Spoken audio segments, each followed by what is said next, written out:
Hi guys, हम लोग Flutter और फायर स्टोर का यूज़ करके एक CRUD ऑपरेशन का प्रोजेक्ट बनाएंगे। बेहद ही ज़रूरी होता है CRUD सीखना। अगर आप CRUD सीखते हैं तो आप कोई भी किसी भी प्रकार का प्रोजेक्ट बना सकते हैं। कोई स्पेसिफिक प्रोजेक्ट देखने के बजाय आपको CRUD सीखना चाहिए, किसी भी लैंग्वेज का, किसी भी फ्रेमवर्क का, जो आप हर एक प्रोजेक्ट में यूज़ कर सकें। हम लोग यहाँ पर CRUD देखने वाले हैं कि फ्लटर और Firebase is more specifically fire store का कैसे यूज़ करेंगे आप CRUD बनाने के लिए फ्लटर एप्लीकेशन में। ये कुछ इस तरीके से एप्लीकेशन आपको दिखेगा और इसमें अभी आप देख सकते हैं कि लिस्ट आपको दिखाई दे रहा है, साथ में यहाँ पर एडिट का और डिलीट का बटन है। पहले ऐड करके दिखाता हूँ। एक नया यूज़र अगर आपको ऐड करना हो तो आप ऐड में यहाँ पर क्लिक करेंगे, ये आपका फॉर्म दिखाई देगा। यहाँ पर आप क्लिक करके नाम लिख सकते हैं, जैसे सुमित में नाम लिखता हूँ और यहाँ से सुमित SM लिख देते हैं gs.com। ये मैंने इसका email ID लिखा, वैलिडेशन भी मैंने लगाया हुआ है। अगर आप रजिस्टर पे क्लिक करेंगे, रजिस्टर नहीं होगा, ये आपको बताएगा कि पासवर्ड पहले दीजिए, उसके बाद और 13456 मैंने दे दिया और फिर आपको नीचे यहाँ पर रजिस्टर में क्लिक करना है। जैसे रजिस्टर में क्लिक करेंगे और आप बैक जाएंगे तो आपको सुमित एक नया ऐड होकर मिलेगा ऊपर में, जिसे आप यहाँ पर देख सकते हैं। आप चाहे इसको एडिट कर सकते हैं, यानी कि अपडेट कर सकते हैं इसका डेटा को। फॉर एग्जाम्पल मुझे इसका ईमेल अगर चेंज करना है तो मैं यहाँ पर आता हूँ और मैं इसका ईमेल यहाँ से चेंज कर सकता हूँ। सुमित पूरा प्रॉपर नाम लिख देते हैं, ऊपर आप लोगों को दिखाई दे रहा होगा और अपडेट में क्लिक करते हैं तो ये अपडेट हो जाएगा और आपको यहाँ पर चेंज होकर ये दिखेगा। आप चाहें डिलीट करना तो डिलीट के बटन पे क्लिक कीजिए, आप ये डेटा डिलीट कर सकते हैं। ये रियल टाइम डेटाबेस पे की तरह काम करेगा आपका। और हम लोग फायरबेस का जो नया fire store database fire store है उसका यूज़ करेंगे हम लोग। पहले वो रियल टाइम डेटाबेस यूज़ करता था, जिसका सक्सेसर उसने वो लेकर आया हुआ है, तो हम लोग उसका यूज़ करेंगे फायरबेस में। ये कुछ एप्लीकेशन है जो इस तरीके से दिखाई देगा। अभी इसको हम लोग शुरू करेंगे। शुरू करने से पहले मैं आपको बताना चाहूँगा कि UI पार्ट, यानी कि इसका UI पार्ट और फायरबेस का जो हम लोग कोडिंग करेंगे, मैंने दोनों अलग अलग रखा मीन्स पहले UI पूरा करेंगे, उसके बाद उसमें फायरबेस को ऐड करेंगे, मतलब उसके कोड को ऐड करेंगे। इससे क्या बेनिफिट होगा? इससे बेनिफिट ये होगा कि आपका दिमाग खो नहीं जाएगा कि UI भी साथ में कर रहा हूँ, फायरबेस भी साथ में कर रहा हूँ, तो कौन सा फायरबेस है, कौन सा UI है, फ्लटर का अपना है, वो समझ में नहीं आ रहा। तो ऐसी कन्फ्यूजन्स नहीं होगी, इसी वजह से हम लोग दोनों को सेपरेटली कोड करेंगे। इससे होगा थोड़ा सा हमारा प्रॉब्लम ये होगा कि वीडियो का लेंथ लंबा हो जाएगा, बट इससे आपको प्रॉपर तरीके से समझ में आएगा। और एक बात कि लिखने के तरीके हज़ार हैं, ये मैथ की तरह होता है, प्रोग्रामिंग मैथ की तरह होता है। एक ही प्रॉब्लम को अलग अलग तरीके से सॉल्व किया जा सकता है। तो जो आप यहाँ देखेंगे हो सकता है कि आपको कहीं और दूसरे तरीके से देखने को मिले, तो ये भी आप ध्यान में रखिएगा। तो VS कोड मैंने ओपन कर लिया। यहाँ पर पहले हम लोग UI क्रिएट करेंगे, फिर हम लोग फायरबेस में काम करेंगे, जैसे मैंने कहा था। तो UI को हम लोग जल्दी करेंगे। जल्दी इसका कोड मैंने पहले से लिख के रखा हुआ है UI का, तो उसको वो पेस्ट कर लेंगे। बस मैं आपको समझा दूँगा, तो इससे क्या होगा, हमारा समय बचेगा, वरना UI बनाने में ही हमारा 1 से 1.5 घंटा चला जाएगा। तो जल्दी से UI बनाएंगे और हमारा जो मेन कॉन्सेप्ट है फायरबेस का, उस पर हम लोग जल्दी से आने की कोशिश करेंगे। तो हमारा एक पहले प्रोजेक्ट में बनाना है। प्रोजेक्ट बनाने के लिए हम लोग क्या करेंगे, इस सेटिंग वाले बटन में, मैनेज वाले बटन में क्लिक कीजिए, देन कमांड पैलेट यहाँ पर क्लिक करना, या फिर आप Ctrl+Shift+P भी प्रेस कर सकते हैं, Ctrl+Shift+P, जिससे पर ये ओपन हो। यहाँ पर आपको लिखना है flutter new application project, then enter press करना, या फिर नीचे यहाँ पर आप आकर क्लिक भी कर सकते हैं। फिर मुझे C ड्राइव में अगर बनाना है अपना प्रोजेक्ट, मैं C ड्राइव सेलेक्ट करूँगा और यहाँ से select a folder to create, इस तरीके से क्लिक कर दूंगा। अब यहाँ पर पूछ रहा है कि क्या नाम रखना चाहते हैं आप अपने प्रोजेक्ट का, बताइए। तो मैं नाम रखना चाहता हूँ फ्लटर फायर स्टोर CRUD, ये नाम रखना चाहता हूँ। तो मैंने ये नाम लिखा, इंटर प्रेस किया। ये कुछ देर में हमारे लिए ये प्रोजेक्ट क्रिएट करके हमें दे देगा। तो वेट करते हैं, थोड़ा ही समय लगता है। चलिए, ये हमारा प्रोजेक्ट क्रिएट हो गया।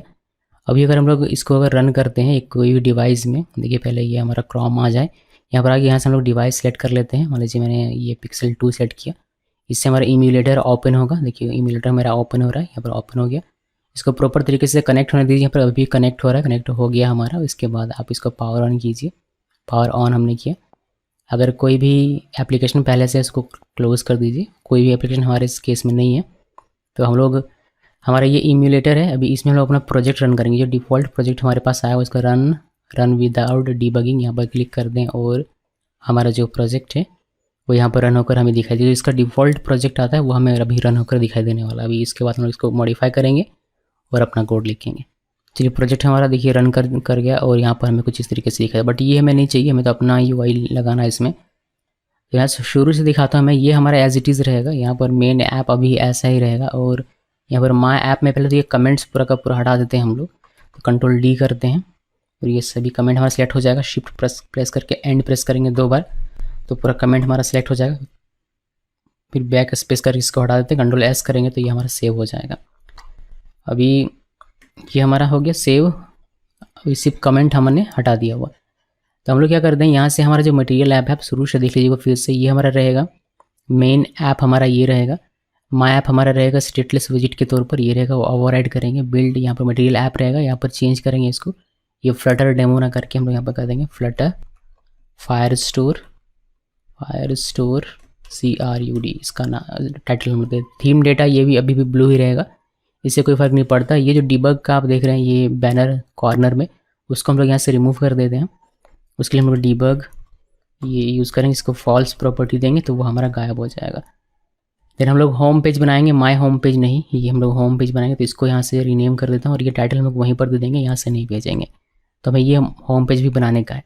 पहले ये यहीं पर बना हुआ था माय होम पेज, बट यहाँ पर हमें नहीं बनाना इसी पेज में, हम इसको अलग पेज में बनाएंगे। तो इसको मैंने यहाँ से डिलीट कर दिया। अभी क्या करना है, सिंपली मुझे ये होम पेज क्रिएट करना है। तो यहाँ पर आते हैं, लिव फोल्डर के अंदर में एक फोल्डर क्रिएट करते हैं पेजेस नाम का, और पेजेस फोल्डर के अंदर में हम लोग एक नया पेज क्रिएट करेंगे होम पेज का, home_पेज डॉट डाट। ये हमारा हो गया नया फाइल। यहाँ पर हमें बनाना है एक होम पेज बनाने के लिए स्टेटफुल विजिट बनाएंगे। इसका हम लोग नाम चेंज कर देते हैं, ये हमारा होम पेज है। और यहाँ पर हम लोग इसको इंपोर्ट कर लेंगे, जो हमारा मटेरियल है उसको इंपोर्ट कर लिया। अब इसको सेव कर देते हैं। और ये जो होम पेज हमने यहाँ पर मेंशन किया, इसको हमें यहाँ इंपोर्ट करना पड़ेगा। इंपोर्ट नहीं है तो उसको आप मैनुअली यहाँ पर लिख कर इंपोर्ट कर सकते हैं, या फिर आप होम पेज में क्लिक कीजिए, ये बल्ब जलेगा यहाँ पर, इसमें क्लिक कीजिएगा, आपको इंपोर्ट का ऑप्शन मिल जाएगा। इसमें क्लिक करने से ऑटोमेटिकली हमारा इंपोर्ट हो जाएगा। तो अभी हमारा इंपोर्ट हो गया। अभी अगर आप इसको देखेंगे यहाँ पर तो ये आपको दिखेगा ब्लैंक, बिकॉज हमने स्कैफोल्ड नहीं दिया हुआ है। तो स्कैफोल्ड अगर हम लोग यहाँ पर दे देते हैं इस तरीके से, स्कैफोल्ड के अंदर होता है ऐप बार, और ऐप बार में होता है ऐप बार। बस इतना लिखिए, यहाँ पर सेमीकोलन दीजिए, इसको सेव कीजिए, इससे हमारा ऐप बार आ जाना चाहिए। यहाँ पर देखिए मैं ऐप बार हमें मिल जाता है। तो ये हमारा होम पेज है। अभी इसमें कोडिंग में फटाक से करता हूँ जल्दी से, उसके बाद आपके पास आता हूँ और आपको समझा दूंगा, आपको समझ में आ जाएगा ईजिली। देखिए मैंने ऐप बार के अंदर टाइटल में एक रॉ बनाया ताकि मैं 2 एलिमेंट्स हॉरिजॉन्टली रख सकूँ। इसमें मैंने मेन एक्सिस अलाइनमेंट सेट कर दिया है स्पेस बिटवीन, यानी कि 2 एलिमेंट्स होंगे तो दोनों के बीच में स्पेस रहेगा। रॉ में होता है चिल्ड्रन, तो चिल्ड्रन लिखा, चिल्ड्रन का पहला जो विजिट होगा वो एक टेक्स्ट है फ्लटर फायर स्टोर क्रड, और दूसरा एक बटन है जो कि है ऐड बटन। यहाँ पर देख सकते हैं आप, इसका हमने टेक्स्ट स्टाइल दिया हुआ। यहाँ पर हमने लिखा है कि इस बटन के प्रेस होने पर यह हमें पुश कर देगा एक नए रूट में, जो कि है ऐड स्टूडेंट पेज, जो कि अभी तक हमने क्रिएट नहीं किया हुआ है। उसको हमें क्रिएट करना पड़ेगा, इस पेज को हमें क्रिएट करना पड़ेगा। इस पर क्लिक होने पर हमें जाना है। उसके बाद इसका हमने थोड़ा सा स्टाइल सेट किया हुआ है कि इसका कलर, एक बटन का कलर हमने चेंज कर दिया डीप पर्पल में। देन नीचे इसके बॉडी में, यानी कि ऐप बार के नीचे आना, स्कैफोल्ड के बॉडी में हमने एक नया दिया हुआ है लिस्ट पेज, माफ कीजिएगा लिस्ट स्टूडेंट पेज। इसको भी हमें क्रिएट करना है। तो 2 पेज हमें फिलहाल अभी क्रिएट करना है, एक तो ऐड स्टूडेंट पेज जिससे ये एरर हमारा ठीक होगा, और एक लिस्ट स्टूडेंट पेज जिससे हमारा ये एरर ठीक हो, तो हमें आउटपुट कुछ देखने को मिलेगा।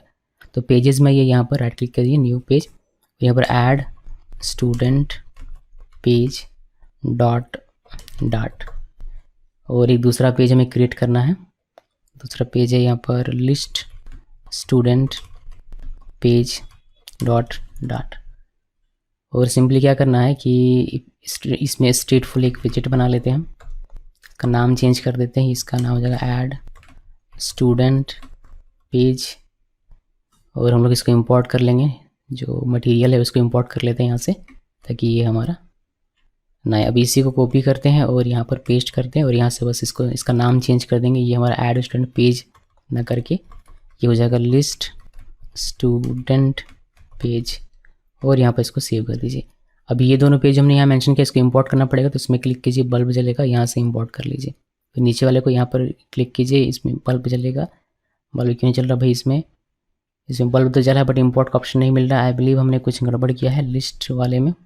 यहाँ आते हैं, देखिए हमने जो स्टूडेंट का टी है उसको कैपिटल कर दिया हुआ है, तो इसको वापस से ठीक कर देते हैं। अभी ये हमारा ठीक हो जाना चाहिए। तो यहाँ पर आते हैं, अभी बल्ब चलेगा और इंपोर्ट का ऑप्शन मिल जाएगा। तो हमने इंपोर्ट कर लिया। अब हमारा ये बिल्कुल सही हो गया। ऐप बार के अंदर दोनों हमने बनाया था, टेक्स्ट में लिखा हुआ एक बटन के क्लिक होने पर हमें ऐड स्टूडेंट पेज में हमें ये भेज देगा, और हमने बॉडी पे ये लिस्ट लिखा हुआ। तो इसको सेव करते हैं। सेव करने के बाद अगर मैं इसमें कुछ थोड़े बहुत लिख दूँ तो आपको और अच्छे से समझ में आ गया। इसमें सिर्फ एक टेक्स्ट अगर मैं लिख देता हूँ, टेक्स्ट कि ये हमारा कौन सा पेज है, ऐड स्टूडेंट पेज, और इसका स्टाइल टेक्स्ट स्टाइल में हम लोग फॉन्ट साइज इसका थोड़ा सा बड़ा कर देते हैं। फॉन्ट साइज़ बड़ा करना है, फॉन्ट साइज़ इसका फॉन्ट साइज़ मैं कर देता हूँ 50। इसको सेव कर दें। अभी इसको सेम इसी को हम लोग कॉपी करेंगे, इस पूरे इस चीज़ को यहाँ से यहाँ तक कॉपी किया और इसको यहाँ पर लिस्ट वाले में भी लिख, ताकि आपको पता चलेगा कि एक्चुअली में हो क्या रहा है पूरा सिस्टम। यहाँ पर लिस्ट स्टूडेंट पेज मैं लिख देता हूँ, इसको सेव करते हैं। जब ये पेज चलेगा तो आपको ये दिखाई देगा, और जब ये पेज चलेगा तो ये दिखाई देगा। और ये दोनों पेज चलेगा कब, जब आप इस ऐड बटन में क्लिक करेंगे तो ऐड स्टूडेंट का पेज चलेगा, यानी कि ये वाला पेज चलेगा और आपको ये दिखाई देगा। जब हमारा बॉडी में आप जब देखेंगे इस स्कैफोल्ड के बॉडी में, ये वाला होम पेज के बॉडी में, तो ये चलेगा और आपको ये दिखाई देगा। चलिए देखते हैं, इसको सेव किया। सेव करने के बाद यहाँ पर आते हैं। देखिए अभी हमारा ये बॉडी हो गया, तो लिस्ट स्टूडेंट, ये होम पेज का बॉडी है ये, तो लिस्ट स्टूडेंट पेज यहाँ पर दिखाई देता है। फिर ऐड में जब क्लिक करते हैं तो आपको ऐड स्टूडेंट पेज यहाँ पर दिखाई देता है। ये वाइट कलर में नहीं है बिकॉज उसमें स्कैफोल्ड नहीं है, और इसके ये जो लिस्ट पेज है इसमें स्कैफोल्ड ये बॉडी के अंदर है, तो इसमें स्कैफोल्ड लगा हुआ है, इस वजह से आपको बेहतर तरीके से दिखाई दे रहा है। कोई नहीं, वो सारा चीज़ हमारा ठीक हो जाएगा। हमारा होम पेज बन के रेडी है, हमें होम पेज में इतना ही करना था। अभी हम लोग आते हैं ऐड स्टूडेंट पेज में, और यहाँ पर मैं कोड लिखता हूँ, उसके बाद आपके पास वापस आता हूँ। या फिर पहले हम लोग लिस्ट वाले को क्लियर कर लेते हैं, उसके बाद ऐड में आते हैं। तो पहले लिस्ट को देखते हैं, उसके बाद लिस्ट में क्या करना है। लिस्ट में हमें एक टेबल बनाना है, उसमें रॉ होंगे। देखिए लिस्ट में मैंने कोड लिख दिया। यहाँ पर कंटेनर है, यहाँ पर कंटेनर इसलिए क्योंकि मार्जिन चाहिए होगा, तो इसीलिए हॉरिजॉन्टली मार्जिन देंगे 10 का, वर्टिकल मार्जिन देंगे 20 का। इससे जो हमारा लिस्ट है वो चिपक के नहीं आएगा लेफ्ट राइट और टॉप बॉटम से। लिस्ट मीन्स जो टेबल बनाएंगे हम लोग वह। देन हम लोग टेबल को स्क्रॉल करना चाहते हैं, बिकॉज टेबल में हो सकता है कि मल्टीपल रॉज हो, तो बहुत सारा रॉ होगा तो हमारा नीचे भी चला जाएगा स्क्रीन के, तो वो स्क्रॉल अप डाउन होना चाहिए। इस वजह से हमने सिंगल चाइल्ड स्क्रॉल भी यहाँ पर लिया हुआ है। और स्क्रॉल का डायरेक्शन दे दिया हमने कि वर्टिकल होना चाहिए, यानी कि top to bottom, bottom to top हमारा स्क्रॉल होना चाहिए। इसी वजह से अगर आप लेफ्ट टू राइट या फिर राइट टू लेफ्ट चाहते हैं तो उस केस में आपको यहाँ पर हॉरिजॉन्टल लिखना पड़ेगा, बट हमारी रिक्वायरमेंट नहीं है, वर्टिकल से हमारा काम हो जाएगा। इस सिंगल चाइल्ड स्क्रॉल व्यू का चाइल्ड है एक टेबल, जो कि आप यहाँ देख सकते हैं। टेबल में हमें चारों तरफ से बॉर्डर चाहिए, तो हमने बॉर्डर दे दिया। तो इसमें हमने कॉलम विड्थ दिया हुआ है।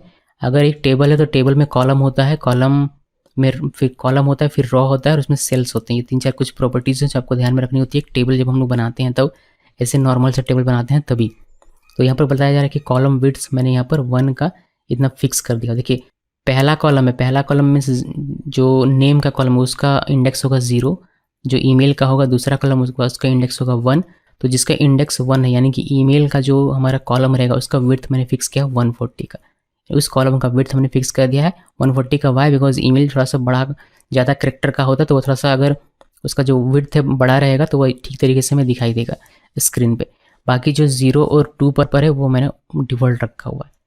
तो इससे आप विड्थ सेट कर सकते हैं कॉलम का इंडिविजुअली। अगर आपको 0 के लिए भी करना है, यानी कि 0th इंडेक्स के लिए भी करना है, यानी कि नेम के लिए भी करना है, तो आप यहाँ पर 0 लिख कर उसके लिए सेट कर सकते हैं। अलग अलग तरह के यहाँ पर प्रॉपर्टी आता है, वो आपको देखने को मिल जाएगा।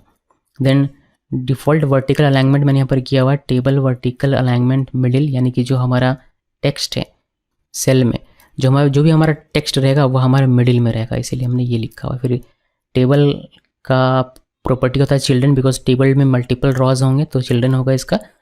अब चिल्ड्रन में पहला रो ये हमारा है, जिसमें हमने पहले रो के अंदर चिल्ड्रन होंगे, बिकॉज एक रो के अंदर मल्टीपल सेल्स होते हैं। देखिए एक टेबल है, टेबल के अंदर में होते हैं मल्टीपल रो, और एक रो के अंदर में होता है मल्टीपल सेल, और एक सेल के अंदर सिर्फ एक आइटम रहेगा, एक एलिमेंट रहेगा। तो वही हमने टेबल रो के अंदर में चिल्ड्रन लिखा है। इस चिल्ड्रन के अंदर में पहला सेल है ये, जिसके चाइल्ड में हमने कंटेनर दिया हुआ, इसका कलर हमने चेंज किया है और हमने इसका ग्रीन कलर किया हुआ है। देन इसके चाइल्ड में, कंटेनर का चाइल्ड हमने बनाया सेंटर, यानी ताकि हमारा टेक्स्ट जो है सेंटर में रहे। इसमें हमने नेम लिखा और उसका स्टाइल दिया। बस इसी कंटेनर को हमने कॉपी पेस्ट किया और हमने ईमेल के लिए बनाया हुआ है और एक्शन के लिए बनाया हुआ है।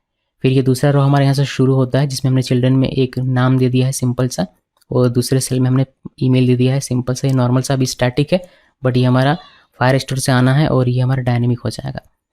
तीसरा जो सेल है सेकेंड रो का, उस पर मैंने रॉ बनाया हुआ है, बिकॉज मुझे उसमें 2 आइकन चाहिए हॉरिजॉन्टली, तो मैंने रॉ बनाया हुआ है, जिसका चिल्ड्रन है पहला एक आइकन बटन ये, और एक दूसरा आइकन बटन ये इधर नीचे। तो पहला जो आइकन बटन है ये क्या करता है, ये एडिट का बटन है। आप देख सकते हैं हमने इसमें आइकन दिया हुआ है एडिट का, और इस पर क्लिक करने पर, प्रेस होने पर हमारा ये हमें भेज देगा किसमें, अपडेट स्टूडेंट पेज में। जो कि हमने अभी तक क्रिएट नहीं किया, इसको हमें क्रिएट करना है। और जो डिलीट का बटन है उसमें कुछ नहीं होने वाला, डिलीट बटन में ऑन प्रेस पे हमारा डिलीट हो जाएगा। ये फंक्शन चलेगा जो फंक्शन हमने ऊपर में यहाँ पर लिखा हुआ है, आप देख सकते हैं।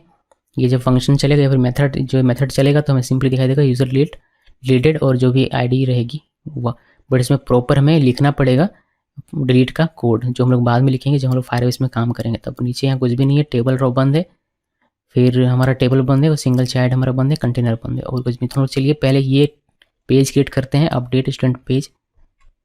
इसी पेज को क्रिएट करना है, ये लास्ट पेज होगा हमारे ख्याल से। तो यहाँ पर अपडेट स्टूडेंट पेज डॉट लिखना है। ये पेज हमारा बन गया, इसमें हम लोग स्टेटफुल विजिट बनाएंगे। इसका नाम चेंज कर देते हैं, इसका नाम रखते हैं अपडेट स्टूडेंट पेज। और यहाँ पर हम लोग इसको इंपोर्ट करेंगे मटेरियल को, और यहाँ पर सिंपली हम लोग लिख देते हैं टेक्स्ट। यहाँ से कॉपी कर लेता हूँ मैं, इस वाले से, यहाँ से इस तरीके से कॉपी किया और यहाँ पर बस मुझे कर देना है पेस्ट। और यहाँ पर ऐड स्टूडेंट पेज की जगह पर अपडेट लिख देते हैं, तो कुछ तो दिखेगा हमें। और यहाँ पर इसे हमें इंपोर्ट करना, इसमें क्लिक कीजिए, बल्ब चलेगा, यहाँ से हमें इसको इंपोर्ट करना। तो ये हमारा ऊपर यहाँ पर आप देख सकते हैं कि हमारा ये इंपोर्ट हो गया। इसको सेव करते हैं और लिस्ट में देखते हैं कि क्या हमें दिखाई देता है। देखिए लिस्ट में कुछ इस तरीके से दिखाई देगा। तो ये जो फ्लटर फायरस्टोर CRUD और ऐड का बटन है, ये हमें कहाँ से मिलता है? ये हमें मिलता है होम पेज में, यहाँ पर हमने डिफाइन किया हुआ था। देखिए हमारा ये टाइटल के अंदर में पहला रो, इसमें हमने टेक्स्ट लिखा था, तो ये टेक्स्ट हमें यहाँ पर दिखाई देता है, फ्लटर फायरस्टोर CRUD। और सेकंड पे हमने एक बटन बनाया ऐड का बटन, तो वो बटन हमें यहाँ पर दिखाई देता है, ये ऐड का बटन, जिस पे क्लिक होने पर ये हमें भेज देता है कहाँ पर? ये हमें भेज देता है ऐड स्टूडेंट पेज पर, यानी कि इस पेज पर हमें भेज देता है जहाँ पर हमने सिंपली ये टेक्स्ट लिखा है। तो ये टेक्स्ट हमें यहाँ पर देखने को मिलता है। देन इसके नीचे हमारा बॉडी में, यानी कि इस पेज के होम पेज के बॉडी में हमने ये पेज लगाया हुआ लिस्ट स्टूडेंट पेज, तो ये पेज हमने यहाँ पर लिखा हुआ है। अब ये पेज हमें यहाँ पर जो कुछ भी होगा ये पेज हमें यहाँ पर देखने को मिलता है। अब इसमें क्या है वो देखिए, इसमें हमने क्या किया, कंटेनर बनाया हुआ है और यहाँ पर ये सारी चीज़ें हैं, ये सारी हमने समझ ली हुई है। यहाँ पर हमने टेबल बनाया हुआ, तो टेबल आपको एक यहाँ दिखाई दे रहा होगा, ये वाला टेबल। अभी इस रो में आप देख लीजिए, पहला हमारा कॉलम था ये वाला नेम, तो हमें नेम यहाँ पर दिखाई देता है। यहाँ कलर भी हमने किया था ग्रीन, तो ग्रीन कलर। इसी तरीके से ईमेल और एक्शन है। फिर सेकंड रो हमारा यहाँ से शुरू होता है, इसमें हमने सोनम नाम लिखा था और ईमेल लिखा था, और यहाँ पर 2 आइकन्स दिए हुए थे, वह आइकन आपको यहाँ पर देखने को मिलेगा, नाम, ईमेल और आइकन। अब इसी रो को अगर आप कॉपी पेस्ट करते रहेंगे इस वाले के, तो सेकंड रो बन जाएगा आपका और फिर थर्ड रो बन जाएगा। अगर मैं इसी को एक बार और कॉपी पेस्ट करता हूँ, इसको सेव करते हैं, तो नेम वगैरह सब कुछ सेम रहने देते हैं। देखिए हमारा एक और रो बन जाता है। इसको अगर हम लोग लूप के अंदर में डालेंगे, जब डेटा आएगा तभी मैं बात कर रहा हूँ, जब डेटा आएगा हमारा तो इसको लूप के अंदर हो जाएगा, तो हमारा सारा डेटा लूप होते हुए सारा डायनेमिक डेटा हमें यहाँ पर टेबल के फॉर्म में, रो के फॉर्म में दिखने को मिल जाएगा। तो फिलहाल के लिए हमें इसमें एक ही चाहिए, तो मैं इसको वापस से सिंगल कर देता हूँ, इसको सेव करते हैं। तो देखिए हमारा एक दिखाई दे रहा है। और हमने यहाँ पर किया हुआ था क्या, अपडेट स्टूडेंट पेज, तो इसमें क्लिक करके एक बार दिखा देता हूँ मैं। ये इस एडिट वाले बटन में क्लिक करेंगे तो ये आपको ले जाएगा अपडेट स्टूडेंट पेज में। अभी ऐड का काम करते हैं फिर अपडेट का काम करेंगे। तो ऐड में क्लिक होने पर ऐड स्टूडेंट पेज खुलता है, ये वाला। अभी इसमें मैं कोड लिखता हूँ, इसमें हमें फॉर्म बनाना है एक और वैलिडेशन वगैरह लगाना है, बस, ज़्यादा कुछ है नहीं। देखिए ऐड का हमने कोड लिखा, अभी देखिए यहाँ पर आपको दिखाई देगा। ऐड में क्लिक करें तो इस तरीके से एक फॉर्म आपको नजर आएगा, ऐड न्यू स्टूडेंट। ये कहाँ से आता है? ये हमारा आता है, हमने यहाँ पर लिखा हुआ है टाइटल में ऐप बार स्कैफोल्ड के अंदर में। अब देखिए ऐड न्यू स्टूडेंट, तो ये हमें यहाँ से मिल जाता है। फिर हमने फॉर्म का यूज़ किया, फॉर्म विजिट का। फॉर्म विजिट में एक की डाला जाता है ताकि हमारा यूनिकली फॉर्म रहे, तो इस की को हमने ग्लोबली यहाँ पर जनरेट किया हुआ है। देखिए यहाँ पर फाइनल अंडरस्कोर फॉर्म की ग्लोबल की फॉर्म स्टेट, इससे हमारा की मिल गया और ये की हमने यहाँ पर लगा दिया हुआ है। देन फॉर्म का चाइल्ड होगा, तो पैडिंग हमने दिया कि हमें पैडिंग मिले चारों तरफ से, इसलिए हमने पैडिंग। फिर हमने लिस्ट व्यू यूज़ किया है, ये लिस्ट व्यू इसलिए बिकॉज ये स्क्रॉल अप डाउन भी हो सकता है हमारा, इसी वजह से। अब सिंगल चाइल्ड से एक्चुअली हमारा काम नहीं है, सिंगल चाइल्ड यूज़ करने से फिर कॉलम यूज़ करना पड़ता है, लिस्ट व्यू बेटर है यहाँ पर। चिल्ड्रन लिखा, फिर कंटेनर में हमने मार्जिन दिया हुआ है लेफ्ट राइट से ताकि ये चिपक कर ना आए। फिर इसका चाइल्ड ने बनाया टेक्स्ट फॉर्म फील्ड को, यानी कि इस नेम वाले फील्ड को, इसमें हमने डेकोरेट किया हुआ है कि इसका लेबल हो जाएगा नेम, जो कि आपको देखने को मिल जाता है। फिर हमने इसका टेक्स्ट स्टाइल थोड़ा सा चेंज किया, यानी कि हमने लेवल का जो फॉन्ट साइज इसको हमने थोड़ा सा बड़ा किया है। फिर बॉर्डर में दे दिया चारों तरफ से, आउटलाइन किया हुआ है, आउटलाइन इनपुट बॉर्डर, जिससे चारों तरफ हमारा बॉर्डर आता है। फिर एरर आएगा, इसमें एरर का फॉन्ट भी हमने बड़ा किया, उसका कलर हमने चेंज किया है रेड में। फिर हमने कंट्रोल बनाया, कंट्रोल इसलिए बनाया बिकॉज इसमें जो कुछ भी लिखा जाएगा वो हमें चाहिए, क्योंकि ये डेटा हमें भेजना है फायरबेस में। तो इस डेटा को कैप्चर करने के लिए, इस डेटा को पकड़ने के लिए हमने कंट्रोलर यहाँ पर बनाया हुआ है और ये कंट्रोलर आपको दिखेगा यहाँ पर। देखिए हमने इस तरीके से कंट्रोलर बनाना होता है, तो नेम के लिए बनाया, ईमेल के लिए, पासवर्ड के लिए, और इसको इस तरीके से इसके ऑब्जेक्ट बनाना पड़ता है। टेक्स्ट एडिटिंग कंट्रोलर का ऑब्जेक्ट ये सारे होते हैं। तो ये हो गया। अभी हमने यहाँ पर ऊपर में भी देख लीजिए हमने इनिशियलाइज करके रखा हुआ है कुछ वेरिएबल एम्प्टी अभी, लेकिन कंट्रोल से जैसे टेक्स्ट डेटा लेंगे वैसे हम लोग इन स्टेट पर डेटा डाल देंगे, तो आपको आगे देखने को मिलेगा। अभी बढ़ते हैं आगे और इसी को देखिए यहाँ पर हमने वैलिडेटर लगाया हुआ है कि जो भी वैल्यू यानी कि यूज़र जो भी यहाँ पर डेटा डालता है ये डेटा जाता है वैल्यू में। यहाँ पर वैल्यू को चेक करेंगे, वैल्यू अगर नल है या फिर वैल्यू खाली है तो प्लीज़ इंटर नेम का एरर मिलेगा, और अगर सब कुछ बढ़िया है तो नल मिलेगा, यानी कि कोई भी एरर नहीं आएगा। इसी सेम कंटेनर को ऊपर वाले कंटेनर को हमने एक बार और पेस्ट किया और यहाँ पर बस हमने चेंज किया कर दिया नेम की जगह पर ईमेल, और बस और कुछ हमने चेंज नहीं किया। हमने कंट्रोलर चेंज किया हुआ है और हमने यहाँ पर एक वैलिडेशन एरर एक्स्ट्रा लगा हुआ है, तो ये एम्प्टी चेक कर लेगा और साथ में ये चेक करेगा कि वैल्यू में ये कंटेन करना चाहिए @ ये जो ऐड सिंबल होता है ये कंटेन होना चाहिए, तभी हम लोग समझेंगे कि ये वैलिड ईमेल है, वरना कोई नाम लिख कर ईमेल की जगह पर सिर्फ नाम लिखेगा और अपना काम कर लेगा। तो ये प्रॉपर तरीके से वैलिडेशन हमारा होना चाहिए, इसलिए हमने 2 वैलिडेशन इसमें लगाया हुआ है। इसके बाद पासवर्ड के लिए हमने यहाँ पर ऑब्सक्योर टेक्स्ट ट्रू लिखा है, ये इसीलिए बिकॉज हमने पासवर्ड में कैरेक्टर नहीं दिखाना है, डॉट डॉट डॉट दिखाना है, तो डॉट डॉट डॉट हमारा देखिए किस वजह से। बाकी सारी चीज़ सेम है और यहाँ पर हमने सिर्फ एक वैलिडेशन से हमारा काम हुआ, इसमें अपना कंट्रोल लगाया हुआ है।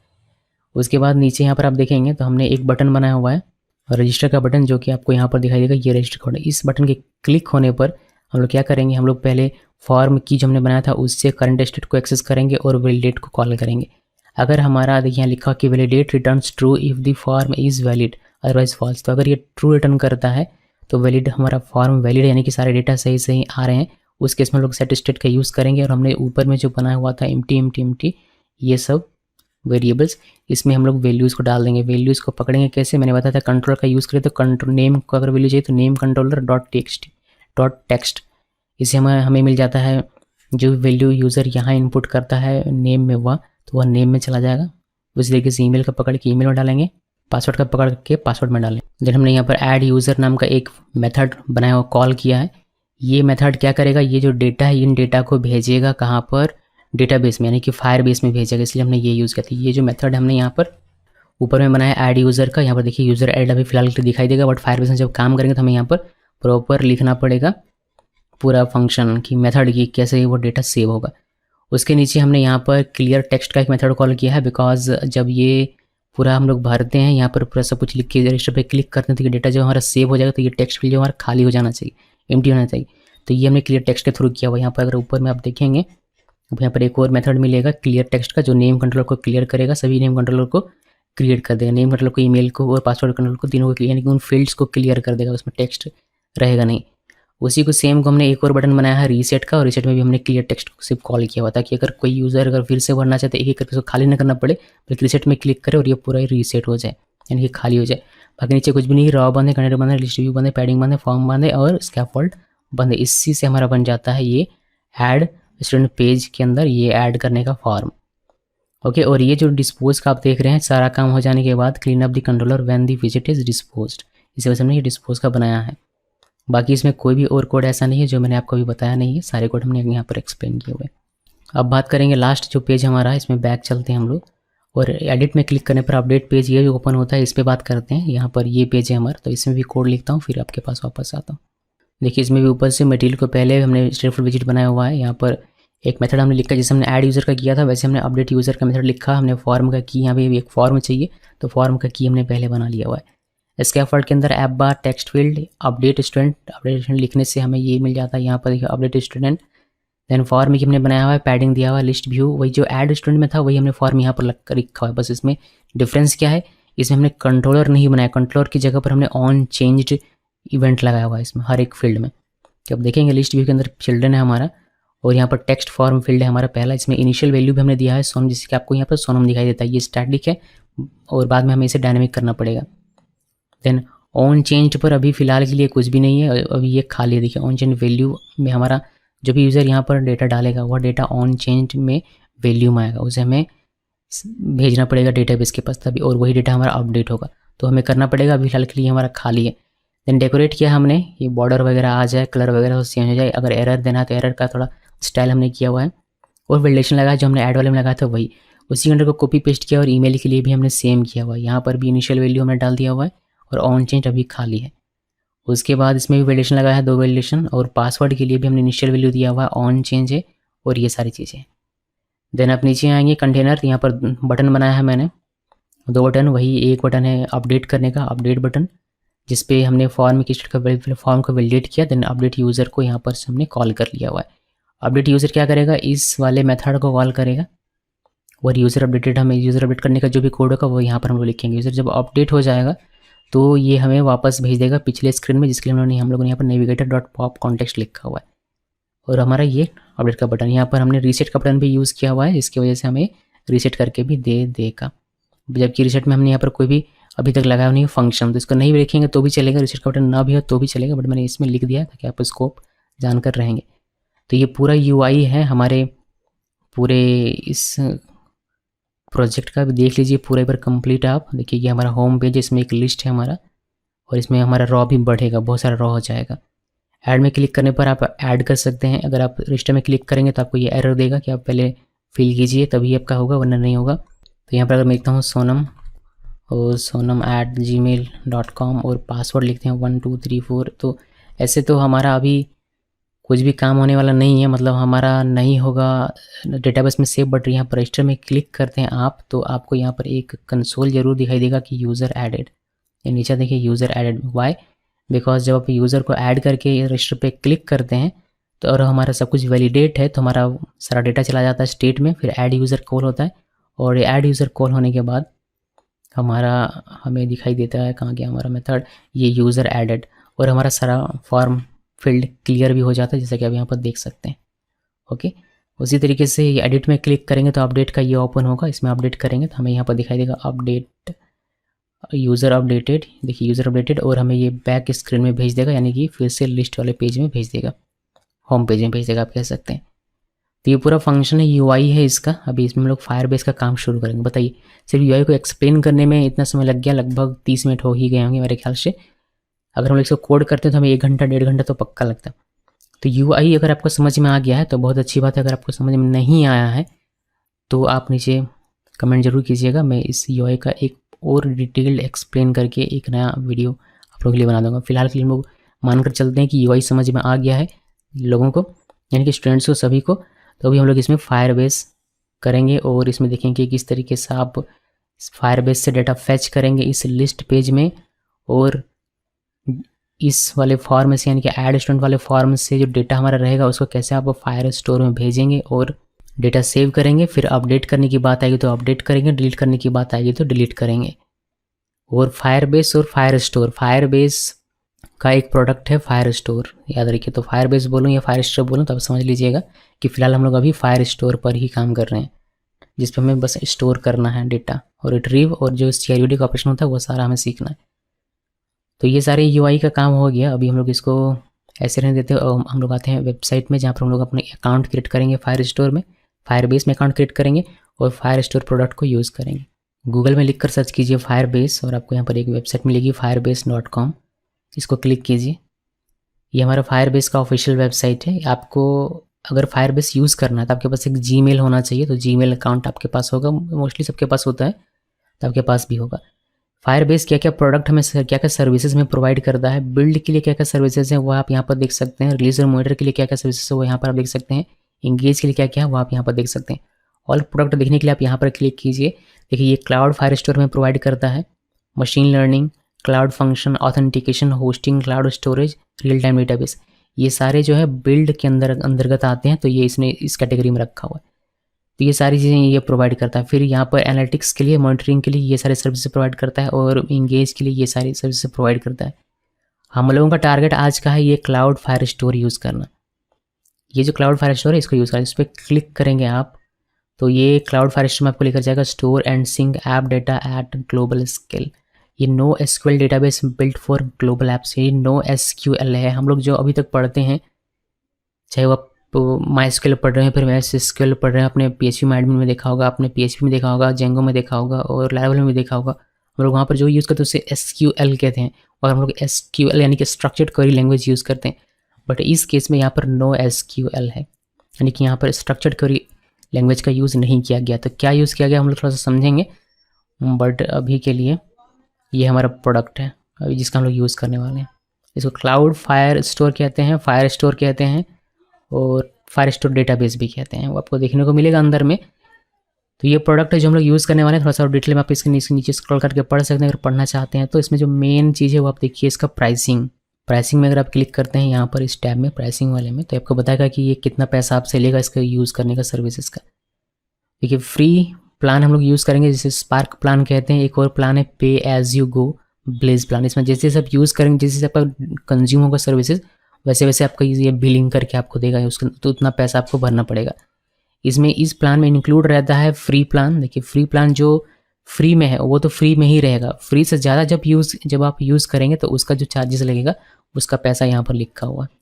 तो फिलहाल के लिए हम लोग फ्री प्लान यूज़ करेंगे, स्पार्क प्लान, ताकि कोई गलती से इसको न एक्टिवेट कर लें टेस्टिंग के लिए तो पता चलेगा कि आपके घर में बिल आ गया है लाखों रुपये का, तो उससे आपको मुसीबत हो जाएगी। इस वजह से हम लोग यूज़ करेंगे फ्री प्लान, स्पार्क प्लान। और इसमें क्या लिमिटेशन है देख लीजिए, इसमें आपको एबी टेस्टिंग मिलेगा, नेटफ्लिक्स मिलेगा, ऐप डिस्ट्रीब्यूशन मिलेगा, ऐप इंडेक्सिंग मिलेगा, ऑथेंटिकेशन मिलेगा, फोन ऑथ मिलेगा 10K पर मंथ का, और अदर ऑथेंटिकेशन सर्विसेज आपको मिलेंगी सारी की सारी। क्लाउड फायर स्टोर आपको मिलेगा 1 GB टोटल इसका स्टोरेज डेटा, और नेटवर्क रहेगा आपका 10 GB पर मंथ का। और डॉक्यूमेंट राइट आप कर सकते हैं 20K per day, document read आप कर सकते हैं 50K पर डे, और डॉक्यूमेंट रीड आप कर सकते हैं 20K पर डे। तो ये लिमिटेशन से, इससे जब ज़्यादा आप जाइएगा और हमने अगर ये प्लान लिया हो तो आपको पैसा पे करना पड़ेगा, उसका पैसा यहाँ पर प्राइसिंग लिखा हुआ है। ये सारे नॉट एप्लीकेबल हैं इसमें, यानी कि ये सर्विसेज आपको मिलने वाले नहीं हैं। क्लाउड फंक्शंस का कोई सर्विसेज आपको यहाँ पर नहीं मिलेगा फ्री प्लान में, सिर्फ आपको पैसा देना पड़ेगा। और क्लाउड मैसेजिंग ये फ्री में है दोनों में ही, और ये भी फ्री में है। और बाकी सारी चीज़ें यहाँ पर देखिए, होस्टिंग है, ये सारी चीज़ें हमें देखने की आवश्यकता नहीं है बिकॉज हम लोग सिर्फ यही यूज़ करने वाले हैं, ये माफ कीजिएगा ये यूज़ करने वाले हैं। बाकी लेकिन आप डिटेल में देख लीजिएगा आपको क्या क्या मिलेगा। जब देख लें, पढ़ लें, टर्म कंडीशन समझ लें, तब आप यहाँ पर स्टार्ट नाउ में क्लिक कीजिए। देन ये आपको लॉगिन करने के लिए बोलेगा आपके जीमेल से, तो ये आपको ब्लर होता हुआ दिखाई देगा। मैंने इसको ब्लर कर दिया है बिकॉज इसमें मेरे जीमेल से, इसी वजह से। तो कोई भी जीमेल आप यूज़ कीजिए जो भी आप यूज़ करना चाहते हैं। मैं एक जीमेल अपना यूज़ करता हूँ, उस पर क्लिक किया, या फिर आप लॉगिन कर सकते हैं डायरेक्टली। पासवर्ड लिखना है और नेक्स्ट में क्लिक करना है। ये हमारा हो जाएगा इस तरीके से sign in, welcome to Firebase आपको दिखाई देगा। यहाँ पर क्रिएट अ प्रोजेक्ट, चूँकि हम लोगों के पास कोई भी प्रोजेक्ट अभी क्रिएट नहीं है तो हमें इस तरीके का स्क्रीन यहाँ पर दिखाई देता है, वरना ही कुछ और स्क्रीन आपको दिखा सकता है कि आपका पहले से कोई प्रोजेक्ट ऐड रहेगा। तो हमारे पास कोई प्रोजेक्ट ऐड नहीं, हम लोग क्रिएट अ प्रोजेक्ट में यहाँ पर क्लिक करेंगे और एक प्रोजेक्ट ऐड करेंगे। प्रोजेक्ट का नाम आप कुछ भी रख सकते हैं अपनी मर्जी से, मैं रखता हूँ फ्लटर CRUD, ये नाम रखा। कंटिन्यू में क्लिक करना है। ये कहता है कि क्या आप एनालिटिक्स को इनेबल करना चाहते हैं, तो हाँ जी करना चाहता हूँ। कंटिन्यू में क्लिक करते हैं, वो फ्री है तो कर लेते हैं। देन यहाँ पर आप कोई भी एक अकाउंट सेलेक्ट कर लीजिए, डिफ़ॉल्ट अकाउंट फॉर फायरबेस, और क्रिएट प्रोजेक्ट में क्लिक कीजिए। थोड़ा सा समय लेगा और हमारे लिए एक प्रोजेक्ट में क्रिएट करके दे देगा। प्रोजेक्ट हमारा क्रिएट हो गया। अभी हम लोग यहाँ पर कंटिन्यू में क्लिक करते हैं, इससे हमारा प्रोजेक्ट हमें दिखाई देगा। देखिए ये प्रोजेक्ट है हमारा, और साथ में हमें ये कहता है कि आप अपग्रेड करना चाहते हैं अपग्रेड कर सकते हैं, बट अपग्रेड हमें नहीं करना, हमें करंट प्लान में ही रहना है, इसको सेलेक्ट नहीं कर देना है, ठीक है। इसको हम लोग सिंपली क्लोज कर देंगे। ये फ्री है $0 पर मंथ, और इसमें आपको पे एज यू गो देना पड़ेगा। तो हम लोग सेम प्लान में रहेगा, स्पार्क प्लान में, इसको क्लोज कर दीजिए। हमारे प्रोजेक्ट का नाम आपको यहाँ पर दिखाई देगा। आप यहाँ पर प्रोजेक्ट ओवरव्यू और प्रोजेक्ट में क्या क्या सर्विसेज हैं ये आपको यहाँ पर दिखाई देगा इस साइड में। यहाँ से हमें अभी यूज़ करना है ये फायर स्टोर डेटाबेस, ये हमें यूज़ करना है अभी के लिए। तो या फिर आप यहाँ पर भी क्लिक कर सकते हैं क्लाउड फायर स्टोर, दोनों में से कहीं भी क्लिक करके आप इसमें जा सकते हैं। बट वहाँ जाने से पहले हमें अपना ऐप कनेक्ट करना पड़ेगा। तो get started by adding Firebase to your app, तो कैसे ऐड करेंगे वो देखिए। इसको ऐड करने के लिए हमें यहाँ पर तीन ऑप्शन मिलता है। iOS है तो iOS का में आप क्लिक कीजिए, एंड्रॉयड है तो एंड्रॉयड में, वेब है तो वेब में। हमारे पास अभी एंड्रॉयड है तो एंड्रॉयड में क्लिक करते हैं यहाँ पर, इससे हमारा ये पेज ओपन होता है। यहाँ पर कहता है कि रजिस्टर ऐप, यहाँ आपको एंड्रॉयड पैकेज नेम, आपको अपने प्रोजेक्ट का पैकेज नेम देना है। तो पैकेज नेम मिलेगा कहाँ से? पैकेज नेम के लिए हम लोग जाएंगे यहाँ पर, और यहाँ से हमें जाना है एक्चुअली में कहाँ पर, यहाँ से हमें जाना है एंड्रॉयड में, एंड्रॉयड से ऐप में, ऐप से SRC में, SRC से मेन में, मेन से यहाँ पर एंड्रॉयड manifest.xml फाइल में, और यहाँ पर देखिए पैकेज में, यहाँ पर पैकेज का नाम लिखा था, बस इसको कॉपी कीजिए। ऐसा कोई काम नहीं, इसको क्लोज कर देता हूँ, नीचे करते हैं और यहाँ पर पेस्ट कर देते हैं। ये हमने पैकेज का नाम निकाल के लिख दिया। अभी यहाँ पर कहता है कि एक निक नेम लिखिए, ये ऑप्शनल है बट लिखना चाहिए आपको। तो मैं यहाँ पर एक निक नेम लिख देता हूँ, फ्लटर FB CRUD। ये हमने लिखा, आप स्मॉल में लिखिए तब बेटर रहेगा मेरे ख्याल से। फ्लटर FBCRUD स्मॉल में लिख देते हैं। अब यहाँ पर कहता है कि एक SHA की चाहिए इसको। SHA की ये भी ऑप्शनल है, नहीं देंगे तो भी आपका काम चलेगा, बट बाद में ये इशू करता है, इस वजह से हम लोग इसको लिखेंगे। तो SHA की जनरेट कैसे करना है? SHA की जनरेट करने के लिए आप देखिए सी दिस पेज, ये जो क्वेश्चन मार्क है यहाँ पर माउस कर्सर लेकर जाएंगे तो सी दिस पेज का आपको ऑप्शन मिलेगा। इस पेज को ओपन करना, यहाँ तरीका बताया गया कि कैसे आप कर सकते हैं। तो विंडोज़ में अगर आप हैं तो आपको ये रन करना पड़ेगा, बट हम लोग ये तरीका नहीं देखेंगे। ये मैक और लिनक्स के लिए ये तरीका है, बट ये तरीका हम लोग नहीं देखेंगे। हम लोग अपना जो प्रोजेक्ट है उस पर क्रिएट करेंगे ग्रेडल W का यूज़ करके। तो ये जो तरीका है यूजिंग ग्रेडल साइनिंग रिपोर्ट, ये तरीके से हम लोग अपना SHA क्रिएट करेंगे। कौन सा SHA हमें यूज़ करना है? जब हम लोग ये कमांड रन करेंगे तो एक रिपोर्ट जनरेट होगा कमांड में, जिसमें हमें मिल जाएगा वेरिएंट डिबग, कॉन्फ़िग डिबग, और यहाँ पर देखिए SHA की इस तरीके से रहेगा।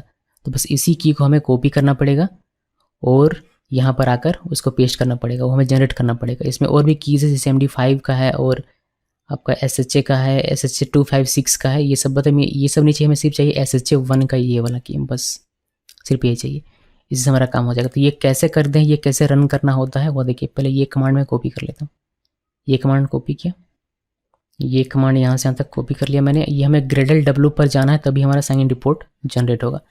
तो हमें अपने प्रोजेक्ट में ढूंढना पड़ेगा कि ग्रेडल W हमारे प्रोजेक्ट में है कहाँ पर।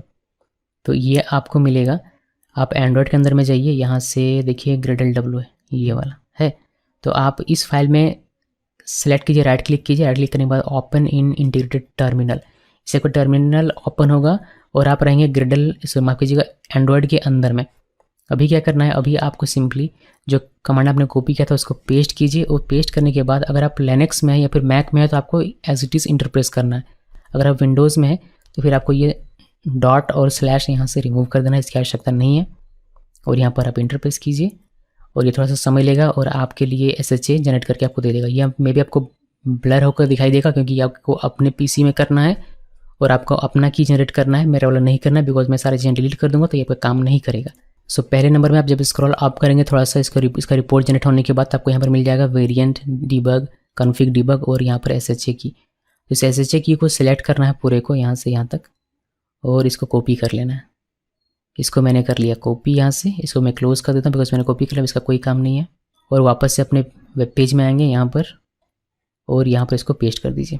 पेस्ट करने के बाद आप रजिस्टर ऐप में क्लिक कीजिए। इसके बाद हमें सेकंड स्टेप मिलेगा, यहाँ लिखा है डाउनलोड कॉन्फ़िग फाइल। तो ये कॉन्फ़िग फाइल हमें डाउनलोड करना है, यहाँ पर क्लिक कीजिए और ये हमारा डाउनलोड हो जाएगा। ये हमारा डाउनलोड हो गया और ये कहता है कि switch to project view in Android studio, see और प्रोजेक्ट रूट डायरेक्टरी। और ये कह रहा है कि आपको, ये तो एंड्रॉयड स्टूडियो में हमें बता रहा है, बट हमें VS कोड में कैसे करना है मैं आपको दिखाता हूँ। पहले इस फाइल को हमें कॉपी कर लेना है या फिर कट कर सकते हैं, अब बेहतर होगा आप कट कर लीजिए। मैंने फाइल को कट किया, फिर हमारा जो भी अभी का प्रोजेक्ट है उस पर जाते हैं, फिर एंड्रॉयड पे जाना है, देन ऐप पे जाना है और यहाँ पर इसको पेस्ट कर देना है। तो लोकेशन आप याद रखिएगा कि कहाँ पर इसको रखना है। अपने प्रोजेक्ट फोल्डर के अंदर जाना है, फिर एंड्रॉयड के अंदर में ऐप के अंदर भी ये आपको पेस्ट करना है। देन ये करने के बाद आप नेक्स्ट में क्लिक कीजिए। नेक्स्ट में क्लिक करने के बाद कुछ कॉन्फ़िगरेशन है ये आपको करना पड़ेगा। तो देखिए ये कह रहा है कि प्रोजेक्ट लेवल पर जो बिल्ड ग्रेडल है हमारा, build.gradle फाइल, उस पर चेंजेस करनी है ये सारी, और जो एप्लीकेशन लेवल पर हमारा build.gradle फाइल है उस पर चेंजेस करनी है ये सारी। कुछ चेंजेस पहले से हमारी की होगी, कुछ चेंजेस हमें करनी पड़ेगी। तो देखिए कि कैसे पूरा कॉन्फ़िगरेशन करते हैं। तो पहले प्रोजेक्ट लेवल पर मैं आपको दिखाता हूँ। 2 build.gradle फाइल हमारे पास है, इसको कर देता हूँ नीचे। और देखिए पहले प्रोजेक्ट लेवल पर हम लोग काम करेंगे तो प्रोजेक्ट लेवल पहले ये सारी चीज़ें मैं कट कर देता हूँ, ये सारे मैं क्लोज़ कर देता हूँ, बाद में इसको ओपन कर लेंगे फिर से। तो पहले प्रोजेक्ट लेवल पर एंड्रॉयड पर जाना है। एंड्रॉयड में आपको एक build.gradle मिलेगा, देखिए build, ये प्रोजेक्ट लेवल हो गया। तो प्रोजेक्ट लेवल पर क्या क्या चेंजेस करना है देखिए। पहले बिल्ड स्क्रिप्ट में रिपोजिटरी होगा एक, जिसमें हमें गूगल लिखना है। तो देखते हैं बिल्ड रिपोजिटरी, ये बिल्ड स्क्रिप्ट रिपोजिटरी गूगल यहाँ ऑलरेडी लिखा हुआ है, हमें लिखने की आवश्यकता नहीं है। देन डिपेंडेंसीज में जाना है और ये वाला हमें लिखना है, इसको कॉपी कर लेते हैं, नहीं होगा तो वहाँ पर पेस्ट कर देंगे। तो डिपेंडेंसीज में जाइए, देखिए डिपेंडेंसीज में, और ये हमारा नहीं है तो यहाँ आकर इसको पेस्ट कर देते हैं। क्लास पाथ ये हमें ऐड करना था, हमने कर दिया। फिर आते हैं, तो देखिए ऑल प्रोजेक्ट्स में जाना है, फिर रिपोजिटरीज होगा उसमें गूगल ऐड करना है। देखते हैं यहाँ पर से ऑल प्रोजेक्ट में, यहाँ पर रिपोजिटरीज और यहाँ पर गूगल ऑलरेडी है। तो ये हमारा काम हो गया। प्रोजेक्ट लेवल पर और कोई भी चेंजेस नहीं करना, ये खत्म हो जाता है। तो ये जो build.gradle इसको हम लोग क्लोज़ कर देते हैं, सेव करके क्लोज़ करना है ना, किसी भी क्लोज़ करना है। अब ऐप लेवल पर आइए। ऐप लेवल पर जो हमारा बिल्ड डॉट ग्रेडल होगा उसमें क्या करना है, ये 2 हमें प्लगइन्स मिली हैं, जो 2 प्लगइन्स हमें लिखनी है। तो देखते हैं कि ये प्लगइन पहले से लिखा हो या हमें लिखना पड़ेगा। तो इस नीचे वाले कॉपी करता हूँ, ऊपर वाला मुझे लगता है कि पहले से लिखा होगा। अभी हम लोग यहाँ पर आते हैं अपने कोड में पहले, और यहाँ से हमें जाना है किसमें, देखिए ऐप लेवल पर आपको एंड्रॉयड के अंदर में ऐप मिलेगा और ऐप के अंदर में बिल्ड डॉट ग्रेडल है। इसी हमारा ऐप लेवल का बिल्ड डॉट ग्रेडल है। यहाँ पर आप देखिए ये हमारा पहले से किया हुआ है, तो इसकी हमें आवश्यकता नहीं है। हमें इसके नीचे ये लिखना है, तो ये हमने पेस्ट कर दिया। अभी देखते हैं और क्या कहता है। और कहता है ये तो हमने 2 काम कर लिया। नीचे ये डिपेंडेंसीज में जाना है और ये लिखना है, तो इसको हम लोग कॉपी कर लेते हैं। डिपेंडेंसीज ढूंढते हैं, डिपेंडेंसीज कहाँ पर है, डिपेंडेंसीज यहाँ पर है। अभी इसको हमें यहाँ पर पेस्ट करना है, इसको मैंने सेव कर दिया। अभी नेक्स्ट ये कहता है कि इम्प्लीमेंटेशन, ये डिपेंडेंसीज के अंदर ही ये दूसरा है जो हमें लिखना है। तो यहाँ पर आइए और नीचे इंटरप्रेस करके इसको पेस्ट कर दिया। दोनों ही चीज़ हमने यहाँ पर कॉपी पेस्ट कर दिया हुआ है।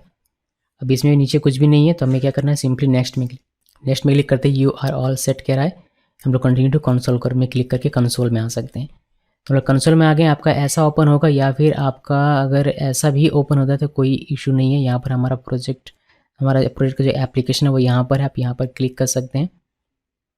यहाँ से इस तरीके से आपको ये ओपन मिल जाएगा। बट हमें इसमें आने की आवश्यकता है। यहाँ पर आपको डिटेल दिखाई देता है। मैं थोड़ा सा अगर आपको इंट्रोडक्शन दूँ इसके बारे में, तो जो प्रोजेक्ट का नाम आपने रखा था वह मिलता है, प्रोजेक्ट आईडी मिलता है, प्रोजेक्ट नंबर मिलता है, और यहाँ पर आपका ऐप होगा। देखिए जो आपने ऐप क्रिएट किया उसका नाम है यहाँ पर, फिर ऐप का आईडी है, फिर ऐप का निक नेम जो आपने रखा था वह है, देन पैकेज क्या नाम आपने रखा था वह है। SHA की अगर आप ऐड करना चाहें और तो आप यहाँ से कर सकते हैं। इसको डिलीट करना चाहें तो डिलीट कर सकते हैं यहाँ से, जो आपने ऐड किया था वही हमें। ये मैं SHA की जो भी है वो सारे मैं ब्लर कर दूंगा, बिकॉज ये मेरे लिए। अभी जब आपको ये एप्लीकेशन अगर रिमूव करना है इस प्रोजेक्ट, तो आप यहाँ रिमूव दिस ऐप में क्लिक कीजिएगा, ये एप्लीकेशन रिमूव। अगर ये पूरा प्रोजेक्ट ही आपको रिमूव करना है तो डिलीट प्रोजेक्ट में क्लिक कीजिएगा, ये आपको प्रोजेक्ट डिलीट हो जाएगा यहाँ से।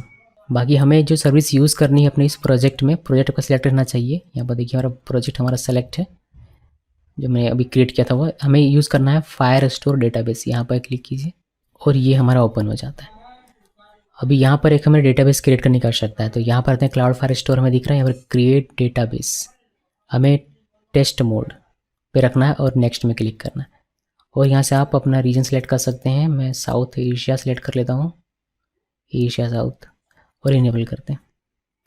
ये थोड़ा सा समय लेगा और हमारे लिए हमें एक डेटाबेस क्रिएट करके देगा। अभी थोड़ा सा समझने की बात यहाँ पर है कि यहाँ पर जो NoSQL है हमारा, ये क्लाउड फायरस्टोर, इसका मतलब क्या होता है, कैसे ये पूरा इसका एडजस्टमेंट। जैसे हम लोग SQL में जानते हैं कि टेबल होता है, उसमें रॉज होते हैं, कॉलम होते हैं, उसमें हमारा डेटा रहता है। बट यहाँ पर वैसा नहीं है। यहाँ पर आपको कलेक्शन मिलेगा, डॉक्यूमेंट्स मिलेगा, और डॉक्यूमेंट्स के अंदर में डेटा रहता है। तो ये जो पूरा कॉन्सेप्ट, इसको थोड़ा सा मैं आपको समझाना चाहता हूँ ताकि आप इसमें थोड़ा सा कंफर्ट फील करेंगे। पहले इसको क्रिएट होने देते हैं, और इसको क्रिएट होने एक्चुअली नीचे में, तब तक मैं आपको वो समझा देता हूँ पूरा कॉन्सेप्ट। देखिए अभी तक जो हम लोग पढ़ते थे PHP में, जेंगो में, लारावेल में, उसमें क्या होता है, एक टेबल होता है जिसमें हम लोगों का आईडी होता है जो यूनिकली आइडेंटिफाई करता है हर एक रॉ को। फिर इसमें नाम होता है, ईमेल होता है, मतलब कोई भी वैल्यू हो सकता है, कोई भी डेटा रह सकता है कुछ इस तरीके से। इसमें हमें टेबल का नाम भी रहता है। इसको कहते हैं कि ये हमारा SQL है, स्ट्रक्चर्ड क्वेरी लैंग्वेज है ये। अभी ये अपने MySQL में बनाया हो, SQLite में मैंने चाहे जिसमें भी बनाया हो, इसमें लैंग्वेज जो यूज़ होता है वो होता है स्ट्रक्चर्ड क्वेरी लैंग्वेज। लेकिन ये हमारा अब कॉन्सेप्ट नहीं चलेगा यहाँ पर क्लाउड फायरस्टोर में। क्लाउड फायरस्टोर में कलेक्शन होता है, एक कलेक्शन के अंदर मल्टीपल डॉक्यूमेंट्स हो सकते हैं, और उन डॉक्यूमेंट्स का यूनिक नाम होता है, और वही यूनिक नाम इसको यूनिकली आइडेंटिफाई करता है हर एक डॉक्यूमेंट को, और हर एक डॉक्यूमेंट में डेटा होता है। तो कुछ इस तरीके से आपको मिलता है यहाँ पर, न कि टेबल और रॉ। टेबल और रॉ यहाँ नहीं मिलेगा, यहाँ कुछ इस तरीके से एक कलेक्शन है, कलेक्शन के अंदर मल्टीपल डॉक्यूमेंट्स हो सकते हैं, हर डॉक्यूमेंट का एक यूनिक आईडी होता है कह सकते हैं आप, और हर डॉक्यूमेंट में आप डेटा रख सकते हैं। तो अगर दोनों को अगर आप मिलाते हैं, यानी कि दोनों में सिमिलरिटीज़ देखेंगे, तो आपको पता चलेगा कि कलेक्शन यहाँ पर आप कह सकते हैं कि स्टूडेंट्स जो है वो हमारा कलेक्शन हो गया, मतलब टेबल का नाम वही कलेक्शन का नाम आप रख सकते हैं। आईडी यहाँ पर जो डॉक्यूमेंट की आईडी होगी वही हमारी आईडी होगी जो यूनिकली आइडेंटिफाई करेगी, और फिर बाकी का जो डेटा है वो डेटा रहेगा। तो होपफुली आपको थोड़ा सा एक बेसिक आइडिया मिल गया होगा। वही देख, अभी एक हायरार्की इसमें बनता है कि कलेक्शन बनता है, कलेक्शन के अंदर डॉक्यूमेंट, फिर डॉक्यूमेंट के बाद आप कलेक्शन बना सकते हैं, फिर कलेक्शन के बाद डॉक्यूमेंट, फिर डॉक्यूमेंट कलेक्शन, इस तरीके से भी होता है। तो वह उसमें उतना हायरार्की में हमें जाना नहीं, हमें सिंपल सा देखना है पहले ये स्ट्रक्चर। देखिए कि अब हम लोग इसको क्रिएट कैसे करेंगे फायरस्टोर में। तो यहाँ तक हमारा आ गया क्लाउड फायरस्टोर, और जो हमने सेटअप करने के लिए छोड़ा था वो हमें इस तरीके से कुछ मिलता है। अब यहाँ पर स्टार्ट कलेक्शन में क्लिक कीजिए, यहाँ कलेक्शन का नाम, ये कलेक्शन की आईडी एक्चुअली यहाँ पूछता है, हम लोग कलेक्शन की आईडी रखेंगे स्टूडेंट्स और नेक्स्ट में क्लिक करेंगे। अब ये कहता है कि डॉक्यूमेंट की आईडी बताइए। डॉक्यूमेंट की आईडी वैसे तो हम लोग ऑटो आईडी रखते हैं कि ऑटोमेटिकली ये जनरेट करके हमें दे देता है, बट इस केस में हम लोग इसका नाम रख देते हैं STU1, ठीक है। और इसमें हम लोग एक फील्ड डालेंगे, मतलब अब डेटा हम लोग डाल रहे हैं नेम क्या हमारा, कोई भी नाम रख सकते हैं, मैंने सोनम रखा। एक और फील्ड ऐड करते हैं यहाँ से ईमेल, और ईमेल हम लोग स्ट्रिंग ही रखेंगे। आप यहाँ से डेटा टाइप चेंज कर सकते हैं, ये बहुत सारा डेटा टाइप देता है। यहाँ से ईमेल चेंज करते हैं sona@gs.com। फिर एक और फील्ड हम लोग पासवर्ड के लिए ऐड करेंगे, पासवर्ड, और यहाँ पर पासवर्ड ही 1 2 3 4 5 6 में रख देता हूँ। और यहाँ पर सिंपली सेव में क्लिक कीजिए, एक आपका डॉक्यूमेंट क्रिएट हो जाएगा, हमारा एक कलेक्शन क्रिएट होगा। कलेक्शन का नाम नहीं दिख रहा यहाँ पर, और इसको एक बार रिफ्रेश कर लेते हैं। देखिए अभी हमारा कलेक्शन का नाम भी दिख रहा है। स्टूडेंट्स कलेक्शन के अंदर में एक डॉक्यूमेंट है STU1 नाम का, और इसके अंदर डेटा है। एक और डॉक्यूमेंट हम लोग ऐड करते हैं, ऐड डॉक्यूमेंट में क्लिक करते हैं, यहाँ पर आईडी हम लोग देते हैं STU2, और यहाँ पर अगर हम लोग फील्ड लिखें नेम वापस से, देन यहाँ से राहुल लिखा मैंने, फिर एक और फील्ड ऐड करते हैं, देन ईमेल, और यहाँ ईमेल ra@gs.com। देन एक और फील्ड पासवर्ड के लिए, पासवर्ड लिखा, और इसका भी 1 2 3 4 5 6, और मैंने सेव कर दिया। तो ये दो, एक कलेक्शन के अंदर दो डॉक्यूमेंट है। पहला डॉक्यूमेंट है STU1 जिसके पास ये डेटा है, ये फील्ड्स है। एक दूसरा डॉक्यूमेंट है STU2 जिसके पास ये डेटा है। देखिए अभी कलेक्शन के अंदर डॉक्यूमेंट है, अब डॉक्यूमेंट का तो फिर से कलेक्शन क्रिएट कर सकते हैं, बट हमें करने की आवश्यकता नहीं है, बट हायरार्की अब देख के चलिए। तो ये जो डेटा हमने यहाँ पर डाला डेटाबेस में, इसे हमें फैच करना है अपने लिस्ट में अपने। अब मैं आपको थोड़ा सा डॉक्यूमेंटेशन दिखाना चाहता हूँ जहाँ पर ये सारी चीज़ें मेंशन है कि कैसे आप रीड कर सकते हैं, राइट कर सकते हैं, डिलीट कर सकते हैं, अपडेट कर सकते हैं।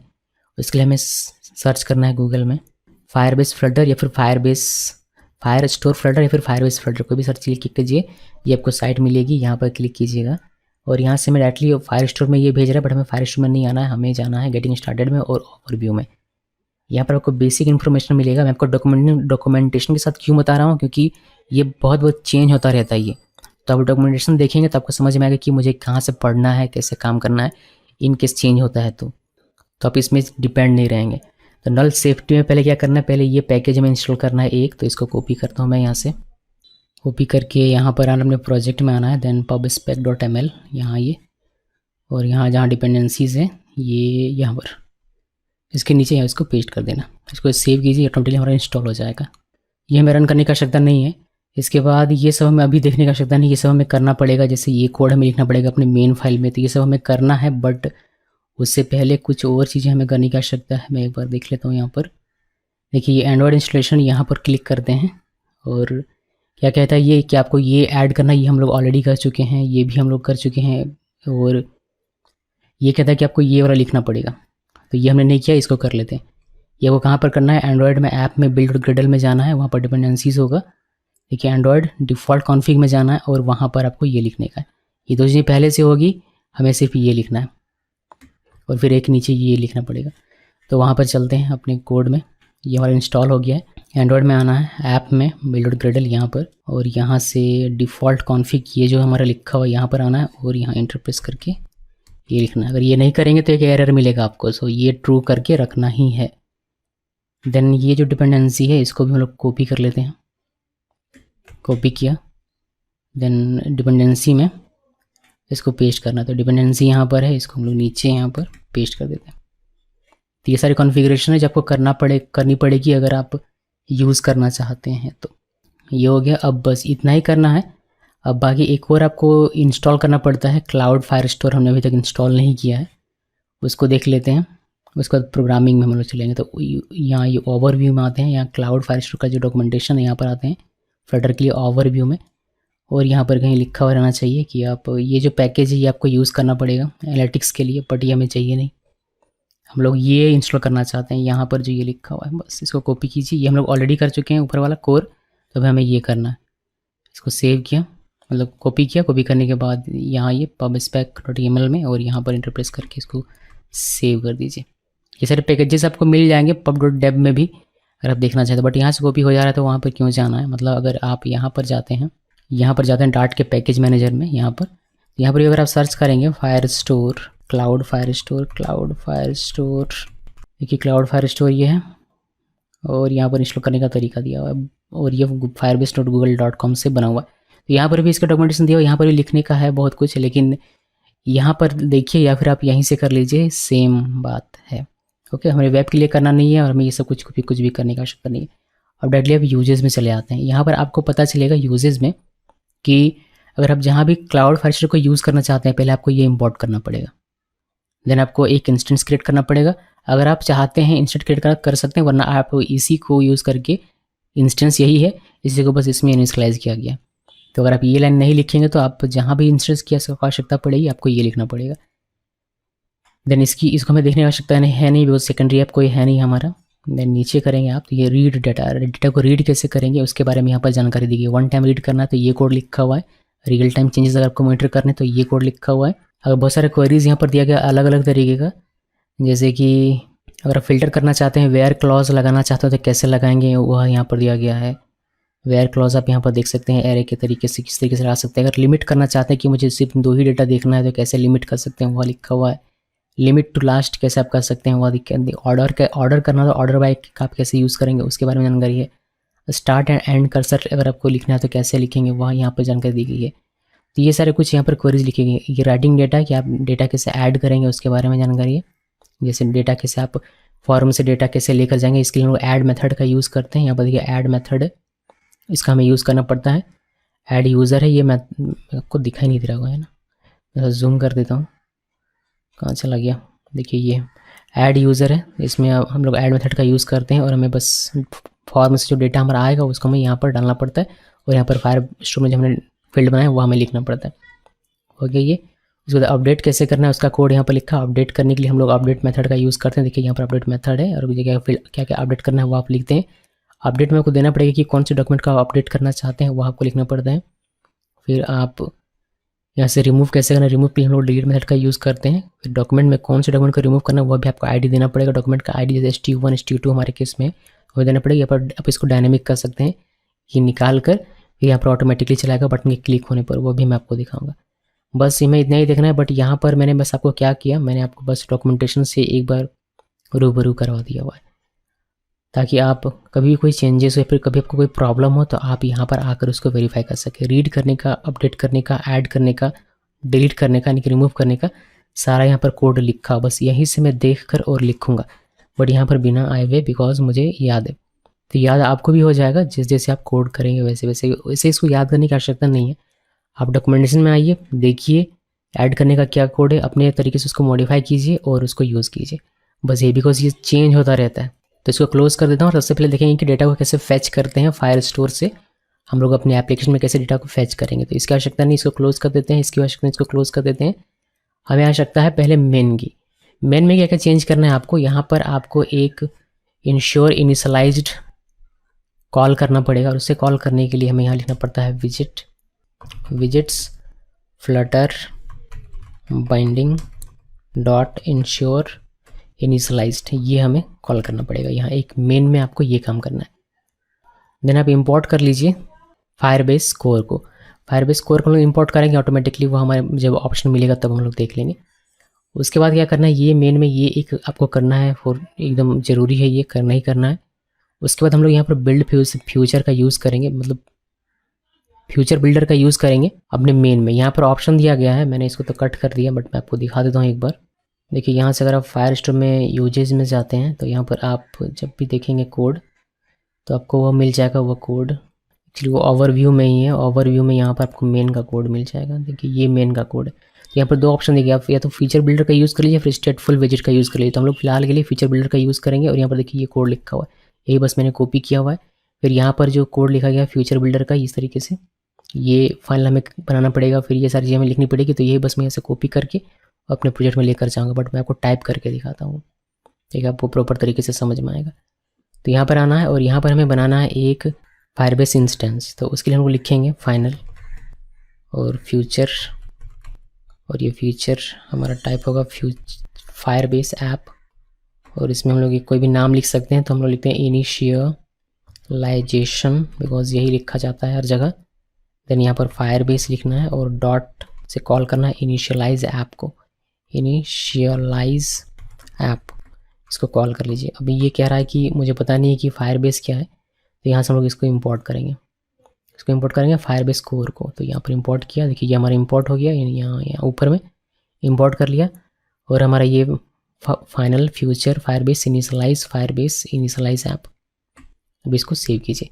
तो इतना अभी हमने काम किया है। अभी इसके बाद हमें एक फ्यूचर बिल्डर बनाना है। ये जो मटेरियल ऐप है हमारा, ये सबसे नीचे कर देते हैं। यहाँ पर हम लोग फ्यूचर बिल्डर बना रहे हैं ताकि हम लोग चेक कर सकें कि सब कुछ सही जा रहा है या नहीं जा रहा। तो फ्यूचर बिल्डर बनाकर हम लोग बिल्डर यहाँ पर लिखेंगे।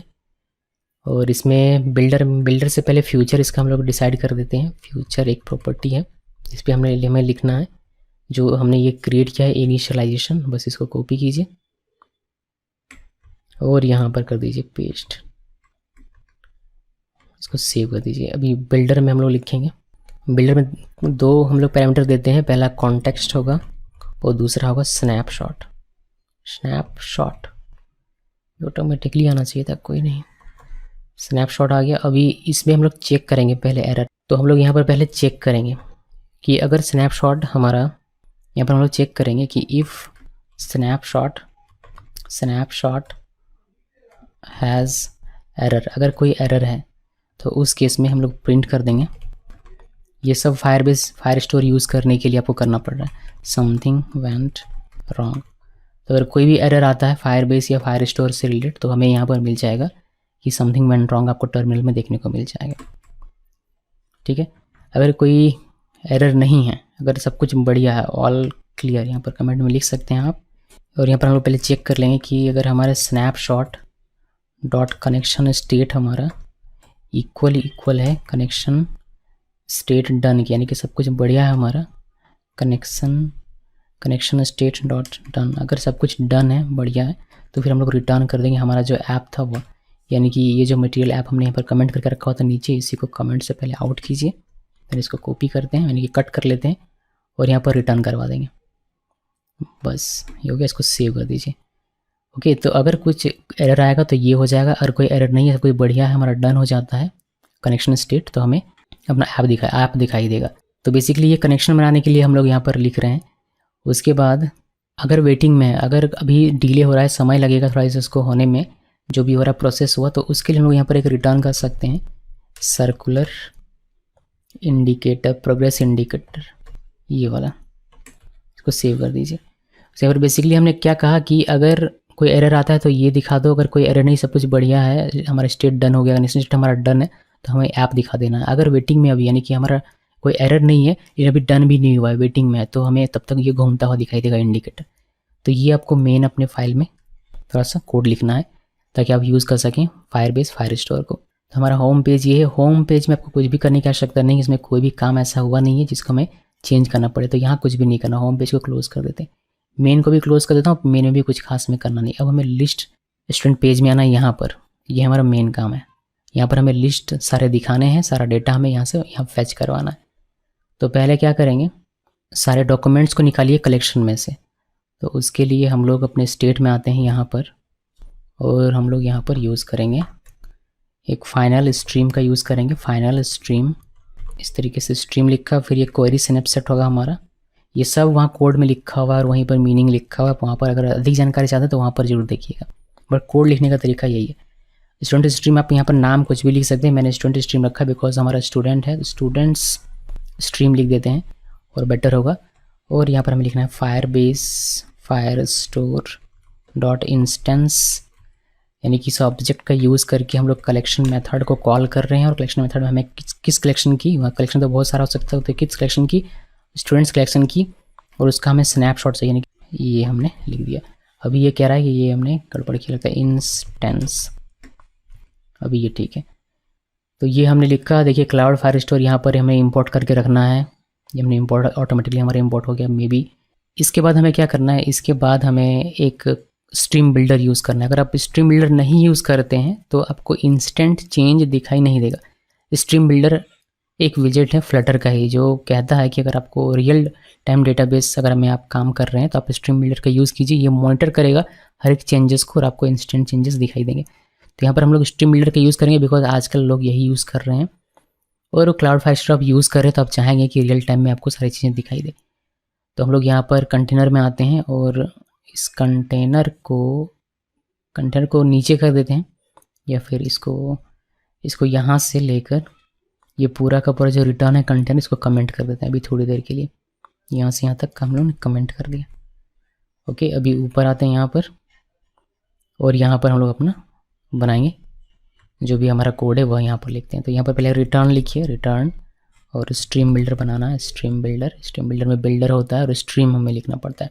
ये जो स्ट्रीम बिल्डर है हमारा, इसमें मतलब क्वेरी स्नैप, ये जो टाइप है इसका क्वेरी स्नैपशॉट, ये हमें मेंशन कर देना। इसमें एक स्ट्रीम होगा, तो स्ट्रीम प्रॉपर्टी में हम लोग ने जो स्ट्रीम क्रिएट किया है, जो कि हमारे किसमें स्टूडेंट, मैं कॉमा दे दूँ ताकि हमारा ऑटो चलाए, स्टूडेंट स्ट्रीम है हमारा, वो हमें यहाँ पे मेंशन करना होता है। देन बिल्डर में हम लोग जो कॉन्टेक्स्ट और स्नैपशॉट लिखते हैं वही लिखेंगे, बट यहाँ पर स्नैपशॉट हमारा ए सिंक होगा, ये हमें रखना है। तो पूरा मैं कंप्लीट यहाँ पर लिखता हूँ कि हमारा क्या है, बिल्ड कॉन्टेक्स्ट है। कॉन्टेक्स्ट इसका हम लोग लिखते हैं नाम। देन हमारा एक ए सिंक यहाँ पर आएगा, ए सिंक, ये आ नहीं रहा ऑटोमेटिकली, कोई नहीं, हम लिख देते हैं ए सिंक स्नैपशॉट, और ये भी हमारा क्या हो जाएगा, क्वेरी स्नैपशॉट। और इसका भी हम लोग नाम लिख देते हैं, स्नैपशॉट का एस कैपिटल होना चाहिए, और इसका भी नाम हम लोग लिख देते हैं क्या, स्नैपशॉट। और यहाँ पर कर्ली ओपन कर्ली क्लोज, और कुछ इस तरीके से यहाँ पर लिख देते हैं। ये हो गया हमारा। उसके बाद यहाँ पर अब हमें बस वही एरर्स चेक करने, अगर मैं मेन से उसको कॉपी कर लूँ तो भी हमारा हो जाएगा। मैं इसको कॉपी कर लेता हूँ यहाँ से, नहीं करते हैं कॉपी, मैं लिख कर आपको दिखाता हूँ। यहाँ लिखना है इफ़ अगर स्नैपशॉट में अगर कोई एरर है तो उस केस में ये रिटर्न करेगा, या फिर रिटर्न नहीं करते हैं, सिर्फ प्रिंट करवाते हैं, इससे प्रिंट कर देगा कि समथिंग, यहाँ से समथिंग वेंट रॉन्ग, ये हमें प्रिंट करके दिखा देगा। अगर सब कुछ बढ़िया है, या फिर अगर वेटिंग में है, हम लोग यहाँ से लिख देते हैं स्नैपशॉट डॉट कनेक्शन स्टेट। पिछली बार हमने डन में किया था, मेन में अभी मैं वेटिंग में कर रहा हूँ। वेटिंग में क्या करेंगे, वही सर्कुलर चला देंगे। तो यहाँ पर हमें इक्वल लिखना है, कनेक्शन स्टेट डॉट वेटिंग। अगर है तो क्या करो, रिटर्न कर दो, सेंटर विजिट लगाते हैं ताकि हमारा वो सेंटर में आए, चाइल्ड, और यहाँ पर सर्कुलर प्रोग्रेस इंडिकेटर, यानी कि गोल गोल घूमेगा जब तक हमारा सारा डेटा नहीं आ जाता तब तक। इसको कर देते हैं सेव। अगर एरर है तो ये दिखाई देगा, अगर वेटिंग में अभी तक हमारे पास सारा डेटा नहीं आया तो उस केस में सर्कुलर घूमता हुआ दिखाई देगा। अगर सब कुछ बढ़िया है तो उस केस में हमारा ये कंटेनर रिटर्न हो जाएगा, जो कंटेनर हमने कमेंट करके रखा हुआ था। ये पूरा का पूरा कंटेनर आप पहले कमेंट्स आउट कीजिए, फिर आप इसको कट कर लीजिए, कमेंट्स आउट करते हैं। अगर सब कुछ बढ़िया है तो ये कंटेनर जो हमने बनाया हुआ था ये हमारा रिटर्न होगा। तो इसके बाहर आइए, यहाँ पर इसको पेस्ट कर दीजिए, इसको सेव कर दीजिए। ओके, तो यहाँ तक हो गया, लेकिन अभी भी हमारा डेटा नहीं आया हुआ है, डेटा हमने निकाला नहीं है। डेटा हम लोग अब निकालेंगे यहाँ से। तो डेटा हम लोग निकालेंगे कहाँ से, स्नैपशॉट डॉट डेटा से, snapshot dot data dot docs, उसमें हमारा डॉक्यूमेंट्स है। एक एक करके उसको मैप का यूज़ करेंगे, डॉक्यूमेंट में डालेंगे, डॉक्यूमेंट से डेटा निकालेंगे और इसको एक लिस्ट में डालेंगे। एक लिस्ट में बना लेता हूँ, फाइनल लिस्ट, इसका नाम रखते हैं स्टोर डॉक्स इक्वल, और ये एम्प्टी लिस्ट है अभी के लिए। देन हम लोग अब डॉक्यूमेंट से डेटा निकालने का काम करेंगे। तो स्नैपशॉट डॉट डेटा लिखना है डॉट डॉक्स, यहाँ पर सारे डॉक्स हैं, इसमें मैप चलाइए, और मैप में आपको यहाँ पर लिखना पड़ेगा, इस तरीके से हमारा मैप का होता है पूरा जो सिंटेक्स होता है वह। तो यहाँ पर हम लोग टाइप लिखेंगे इसका डॉक्यूमेंट स्नैपशॉट, और इसका नाम लिखेंगे डॉक्यूमेंट। उसे नाम आप कुछ भी लिख सकते हैं, बट डॉक्यूमेंट लिखा जाता है तो लिखते हैं सभी लोग, तो हम लोग भी ये लिखेंगे। यहाँ जो ये हमारा इशू आ रहा है कि डॉक्यूमेंट अनकंडीशनल है, तो इसको हम लोग बता देते हैं कि ये नल कभी नहीं होगा, इसमें डेटा रहेगा ही रहेगा। स्नैपशॉट डॉट डेटा हमारा है, स्नैपशॉट डॉट डेटा, इसमें जो डेटा है वो नल कभी नहीं होगा, इसमें हमेशा डेटा रहेगा। ये हमने इसके एक्सक्लेमेशन मार्क बताकर इसको दिखा दिया। अभी हम लोग यहाँ पर आते हैं और जो डॉक्यूमेंट डॉट डेटा है, इससे हमारा हर एक डेटा, मतलब डॉक्यूमेंट के अंदर जो डेटा है इससे हमें मिलेगा। ओके, इसको हम एक मैप में असाइन करेंगे, हर एक डेटा को एक मैप में असाइन करेंगे। तो मैप ए मैंने उसका नाम दिया, आप कोई भी नाम रख सकते हैं, हमें इसको बताना पड़ेगा कि ये किस तरह का है। तो हमें इसको मैप और पहला जो होगा वो स्ट्रिंग होगा और दूसरा जो होगा डायनेमिक होगा, बिकॉज हमें पता नहीं है कि हमें ये तो पता है कि फील्ड में नेम, ईमेल, पासवर्ड वो स्ट्रिंग है, बट उसका जो वैल्यू होगा वह स्ट्रिंग हो सकता है, एरे भी हो सकता है, नंबर भी हो सकता है। इसलिए हम लोग इसका जो टाइप होगा वो डायनेमिक रखेंगे यहाँ पर। फिर हम लोग इसको इस तरीके से बंद कर देंगे और ये हमारा सेमीकोलन लगा हुआ है। तो ए में सारा डेटा चला आएगा हमारा, ठीक है, ए में चला आएगा। अभी इसको हम लोग क्या करेंगे, इस लिस्ट में ऐड कर देंगे। तो इस लिस्ट में ऐड करने के लिए स्टोर डॉट ऐड और यहाँ पर ए लिख देते हैं और हम लोग इसको करते हैं इस तरीके से। अभी अगर ये कहीं से हम प्रिंट होकर हमें अगर मिल जाए तो हमें सारा डेटा इसमें सेव होकर दिखाई देगा, यानी कि रन होकर दिखाई देगा। तो मैं क्या करता हूँ, मैं अगर इसको यहीं पर प्रिंट कर लेते हैं स्टोर डॉक्स लिख कर, अभी देखिए कि ये हमें दिखाई देता है, यानी तो इसको मैंने सेव किया। सेव करने के बाद हमारा जो डेटा है वो डेटा आ रहा है फायर स्टोर से, सब कुछ हमने कोड लिख दिया हुआ है। अभी ये यहाँ पर दिखता है या नहीं दिखता है वो हमें देखना है, टर्मिनल में यहाँ पर दिखना चाहिए। एरर दे रहा है, एक एरर दे रहा है, जिसको हम लोग क्या करते हैं, स्टॉप करते हैं पूरे एप्लीकेशन को और दोबारा से इसको रन करेंगे। ये कभी कभी इस तरीके का एरर देता है तो हम लोग वापस इसको रन करते हैं। ये हमारा हो गया यहाँ खाली और यहाँ पर कुछ भी नहीं, इसको बंद करते हैं, इसको बंद करते हैं और वापस से रन और विदाउट डिबगिंग। तो ये हमारा यहाँ पर हमने किया। अभी मैं इसको रीलोड करते हैं, वो रीसेट हुआ मेरा, फिर से मैं इसको कर रहा हूँ रीलोड। तो हमारा डेटा यहाँ पर दिखा नहीं चाहिए, कोई बात नहीं, इसको हम लोग यहाँ से, हमारा काम नहीं हो रहा, कोई नहीं, इसको हम लोग यहाँ से हटा देते हैं, ठीक है। और इसको ले चलते हैं डिलीट वाले बटन के पास। बस हमें डेटा देखने के लिए इतना मशक्क़त करना पड़ रहा है, तो इसको यहाँ पर लिख देता हूँ। अब डिलीट का बटन जैसे ही हम लोग कॉल क्लिक करेंगे तो ये हमारा चलेगा और हमें डेटा दिखाई देगा। डेटा दिखाई देता है या नहीं देता है वो भी हमें देखना है कि कहीं ऐसा ना हो कि खाली हो जाए, खाली ही दिखाई दे। तो यहाँ आपको डिबग कंसोल में दिखाई देगा। तो यहाँ पर आते हैं, डिलीट बटन क्लिक करते हैं, देखिए खाली दिखाई दे रहा है। खाली क्यों दिखाई दे रहा है, बिकॉज हमने इसको टू लिस्ट में किया हुआ नहीं है। तो यहाँ पर आइए और यहाँ पर हमें एक लगाना पड़ेगा, टू लिस्ट, इस तरीके से बस ये लगाइए, इसको सेव कीजिए और वापस से हम लोग एक बार क्लिक करेंगे अपने डिलीट वाले बटन में।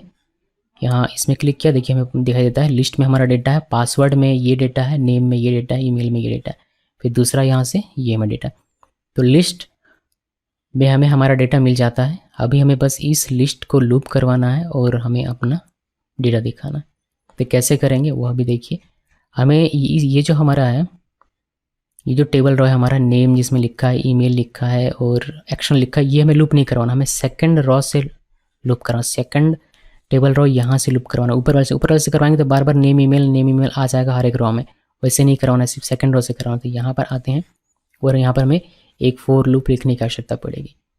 कुछ लोग मैप का ही यूज़ कर लेते हैं, मगर मैं आपको फोर लूप का यूज़ करके दिखाता हूँ। फोर लिखते हैं और ये हमारा ये फोर होगा, इसमें हमें ये नहीं लिखना कर्ली, मल्टीपल रिटर्न आएगा तो स्प्रेड यूज़ करेंगे, स्क्वायर ब्रैकेट यूज़ करेंगे। एक स्क्वायर ब्रैकेट यहाँ नहीं देना है, स्क्वायर ब्रैकेट हमें देना है यहाँ नीचे इस रॉ के ठीक नीचे यहाँ पर। ओके, अभी यहाँ पर काउंट को मैं अगर सिर्फ 5 कर दूँ और हमने कोई भी डेटा भी डायनेमिक नहीं किया, सिर्फ मैंने काउंट एक फोर लूप लगाया, काउंट को मैंने 5 किया और डेटा हमारा अभी भी स्टैटिक है। अगर हम लोग यहाँ पर देखें तो हमें 5 बार ये दिखाई देगा। तो हमें यहाँ पर लेंथ डिफाइन करना है इस लिस्ट में जो भी डेटा है उसका। तो उसका हम लोग लेंथ कैसे निकालेंगे, उसका लेंथ निकालेंगे store docs dot length property का यूज़ करके। इससे हमें उसका लेंथ मिल जाएगा। जितना भी हमारे पास लेंथ होगा, जितना भी हमारे पास डेटा है, उतना ही हमें यहाँ पर रॉ मिलेगा। अभी डेटा को हम लोग डायनेमिक करेंगे तो हमें यहाँ पर आना है, नेम को हमें पहले स्टोर डॉक्स, पहले डॉक में नेम में क्या है वह दिखाओ, तो ये हमें मिल जाएगा नेम, यहाँ से सोनम या राहुल जो भी होगा। फिर इस पूरे को कॉपी कीजिए और यहाँ से ईमेल हमें दिखाना, तो यहाँ पर पेस्ट करते हैं और यहाँ से ईमेल लिख देना। तो जब ये पहली बार चलेगा तो स्टोर डॉक्स 0 के नेम में क्या है, ये 0 हो गया, इसके नेम में क्या है सोनम, तो आपको सोनम मिल जाएगा। फिर स्टोर डॉक्स पहली बार लूप चल रहा है तो 0, ईमेल में क्या है sona@gs.com, तो आपको वह मिल जाएगा। फिर और कुछ है नहीं इधर नीचे में। लूप दूसरी बार चलेगा, जब दूसरी बार चलेगा तो स्टार डॉक्स 1 नेम में क्या है राहुल, तो आपको राहुल मिलेगा, देन इसका ईमेल मिलेगा। फिर इसी तरीके से जितना भी डेटा होगा उसी का लूप चलता हो रहेगा और आपको सारा डेटा मिलता जाएगा। मैंने इसको सेव किया, सेव करने के बाद यहाँ पर देखेंगे आप, जैसे कि सोनम का और राहुल का डेटा आपको दिखाई देता है। अब थोड़ा सा अपडेट करते हैं, इसको साइड बाय साइड रख के यहाँ पर रखते हैं और अपने फायरबेस में आते हैं। यहाँ पर आते हैं, इसको भी साइड बाय साइड यहाँ पर ऐसे करके रख देता हूँ मैं। तो देखिए मैं अपडेट करता हूँ इसको, एक नया हम लोग डॉक क्रिएट करेंगे। ऐड डॉक करते हैं, यहाँ से stu3 और पहला फील्ड नेम में लिखते हैं यहाँ पर सुमित, और एक नया फील्ड क्रिएट करते हैं, यहाँ पर लिखेंगे ईमेल, ईमेल में हम लोग ईमेल क्रिएट करेंगे। ईमेल में हमारा क्या हो जाएगा, मान लीजिए sm@gs.com। फिर हमें एक और फील्ड लिखना है पासवर्ड का, तो पासवर्ड और ये भी स्ट्रिंग, ये 1 2 3 4 5 6। और जैसे सेव में क्लिक करूँगा आप देखिएगा यहाँ पर आपको डेटा फैच होकर दिखाई देगा ऑटोमेटिकली। जैसे सेव में क्लिक किया देखिए आपको डेटा दिखाई देता है। इसी तरीके से जैसे आप यहाँ पर ऐड करेंगे, तो ऐड करने का हमने इंप्लीमेंट नहीं किया, जैसे ही आप ऐड करेंगे वैसे ही यहाँ पर डेटा चलाएगा। एडिट करेंगे डेटा चलाएगा। जैसे कि मैं अगर यहाँ पर अभी एडिट करता हूँ, यहाँ पर सुमित नाम में इसका चेंज करता हूँ। अब यहाँ पर ध्यान दीजिएगा, अगर आपको दिखाई दे रहा होगा तो सुमित हम लोग चेंज करें, यहाँ पर इंस्टेंट आपको चेंज होकर दिखाई देगा। सुमित की जगह पर मैं अगर करता हूँ इसको, सुमित की जगह पर मैंने किसको कर दिया, कुणाल, और मैंने अपडेट में क्लिक किया तो देखिए सुमित की जगह पर कुणाल हो गया। ओके जी, तो ये हमारा अपडेट हो रहा है, मतलब काम हमारा कर रहा है तो कोई बड़े तरीके से। तो लिस्ट हमने दिखा दिया, लिस्ट का काम खत्म। अब हमारा दूसरा काम है इसको ऐड करने का फीचर देना। यानी कि ऐड में कोई क्लिक करते ही फॉर्म आता है, यहाँ से डेटा हमें पकड़ना है और इस बटन पर क्लिक होने पर हमारा डेटा यहाँ पर चलाना चाहिए। अब जो ये डॉक्यूमेंट का नाम आपको दिख रहा है STU1 STU2 STU3, ये ऑटो जनरेट होगा। सिर्फ ये डेटा हम लोग देंगे, नेम, ईमेल और पासवर्ड देंगे। बाकी यहाँ जो डॉक्यूमेंट का नाम होगा, जो आईडी हमारा बनेगा वो ऑटो जनरेट होगा। तो ऐड कैसे करते हैं वह देखिए। अभी लिस्ट का कोई काम नहीं है, जब हम लोग डिलीट करेंगे तब इसमें हम लोग वापस से आएंगे, क्योंकि हमें आईडी भी यहाँ आवश्यकता है, बिकॉज हमें डिलीट करना है। फिर मैं डिलीट का आपको पहले दिखा देता हूँ, पहले इसको क्लियर कर लेते हैं डिलीट वाला भी, फिर ऐड में आता है। ठीक है, तो डिलीट का पहले आप देख लीजिए। देखिए हमें चाहिए डॉक्यूमेंट की आईडी, यानी कि STU1 STU2 या फिर जो भी जनरेट हो इसकी आईडी। तो ये आईडी हमें मिलेगा कहाँ से, ये आईडी हमें मिलता है आईडी प्रॉपर्टीज से। जो हमारा डॉक्यूमेंट है यहाँ पर, जो मैप में हमारा ये डॉक्यूमेंट है, इसका आईडी प्रॉपर्टीज में आईडी प्रॉपर्टी लगाएंगे तो आपको आईडी मिल जाएगा। अगर आप यहाँ पर इस तरीके से प्रिंट डॉक्यूमेंट डॉट आईडी करेंगे तो आपको आईडी मिल जाएगा। अब ये आईडी हमें इस लिस्ट में डालना है। तो इस लिस्ट में डालेंगे कैसे, इस लिस्ट में डालने के लिए हम लोग सिंपल सा एक नया वैल्यू है, तो नया वैल्यू कैसे असाइन करते हैं, ए में हमें असाइन करना है आईडी नाम का एक वैल्यू, तो उसको लिख दीजिए। और डॉक्यूमेंट इसका वैल्यू कहाँ से आएगा, डॉक्यूमेंट डॉट आईडी से, तो ये आप लिख दीजिए। बस ये करना है। इस लिस्ट में भी क्या था, नेम ईमेल पासवर्ड था। अब क्या हो जाएगा, इसके बाद आईडी नेम ईमेल पासवर्ड और आईडी में आईडी का अपना वैल्यू होगा। तो सभी जितने भी रॉज हैं, तो जितने भी डॉक्यूमेंट हैं, सबका अपना अपना होगा, तो आईडी हमारी यूनिकली रहेगा। अब इस लिस्ट में हमारे पास एक आईडी प्रॉपर्टी भी, एक आईडी फील्ड भी है, तो बस हमें उसको डिलीट करने पर दिखाना है। तो अभी डिलीट करने पर ये नहीं होगा, बल्कि जो हम लोग कॉल करेंगे यहाँ से डिलीट यूज़र, ये वाला अभी हमें यहाँ से पास करना, तो स्टोर डॉक्स आई और यहाँ से आईडी, ये हो जाएगा आईडी। तो ये हमारा आईडी चला जाएगा हमारे उस कॉल जहाँ पर कर रहे हैं, यहाँ पर उसके पास ये जो हमारा मेथड है यहाँ पर चलाएगा आईडी हमारा। यहाँ पर आप प्रिंट करके इसको देख सकते हैं अगर आप देखना चाहें तो। ऐसे रहने देते हैं, इसको सेव करते हैं और देखते हैं कि ये काम करता है या नहीं। तो टर्मिनल में हमें दिखाई देगा यहाँ पर, इसको क्लियर कर लेता हूँ और हम लोग यहाँ पर आते हैं, वापस से बैक जाते हैं। अगर इसमें क्लिक करूँ तो देखिए STU1 हमारा डिलीट होने वाला है, उसका आईडी हमें मिल जाता है। इस पर क्लिक करने पर STU2 हमारा डिलीट होगा तो उसका आईडी मिल जाता है। इस पर क्लिक करने पर STU3 है तो इसका आईडी मिल जाता है। अब आईडी हमारे पास है, बस हमें डिलीट का कोड लिखना है, जो कि बेहद ही ईजी है इस केस में। तो कैसे करना होता है, यहाँ पर इसको मैं हटा देता हूँ, फिर कमेंट करके रख देता हूँ आप लोगों के लिए। और यहाँ पर क्या करना है, देखिए रिटर्न या फिर फ्यूचर हमें यूज़ करना पड़ेगा। तो एक तो पहले कलेक्शन स्टूडेंट्स हमें एक इंस्टेंस चाहिए, तो पहले वो लिख लेते हैं। एक हमें यहाँ पर चाहिए, यहाँ पर मैं लिख देता हूँ कोड 4, यहाँ पर कलेक्शन रेफरेंस स्टूडेंट्स, यहाँ पर आप कुछ भी लिख सकते हैं। स्टूडेंट्स की जगह पर मैंने स्टूडेंट्स लिखा। फायरबेस इंस्टेंस कहीं लिखा हुआ है, Firestore dot instance dot collection, और कलेक्शन में हमें यहाँ पर देना है कलेक्शन का नाम, जो कि हमारे केस में स्टूडेंट्स है, और इसमें सेमीकोलन देना है।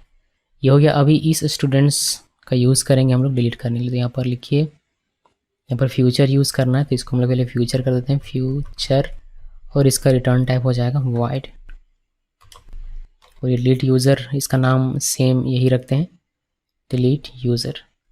ये एरर क्यों दे रहा है भाई, यहाँ पर this but be, okay body मांग रहा है, ये बॉडी देते हैं इसको, रिटर्न, और यहाँ पर स्टूडेंट जो हमने बनाया है ऊपर में ये वाला, वो हमने यहाँ पर लिखा।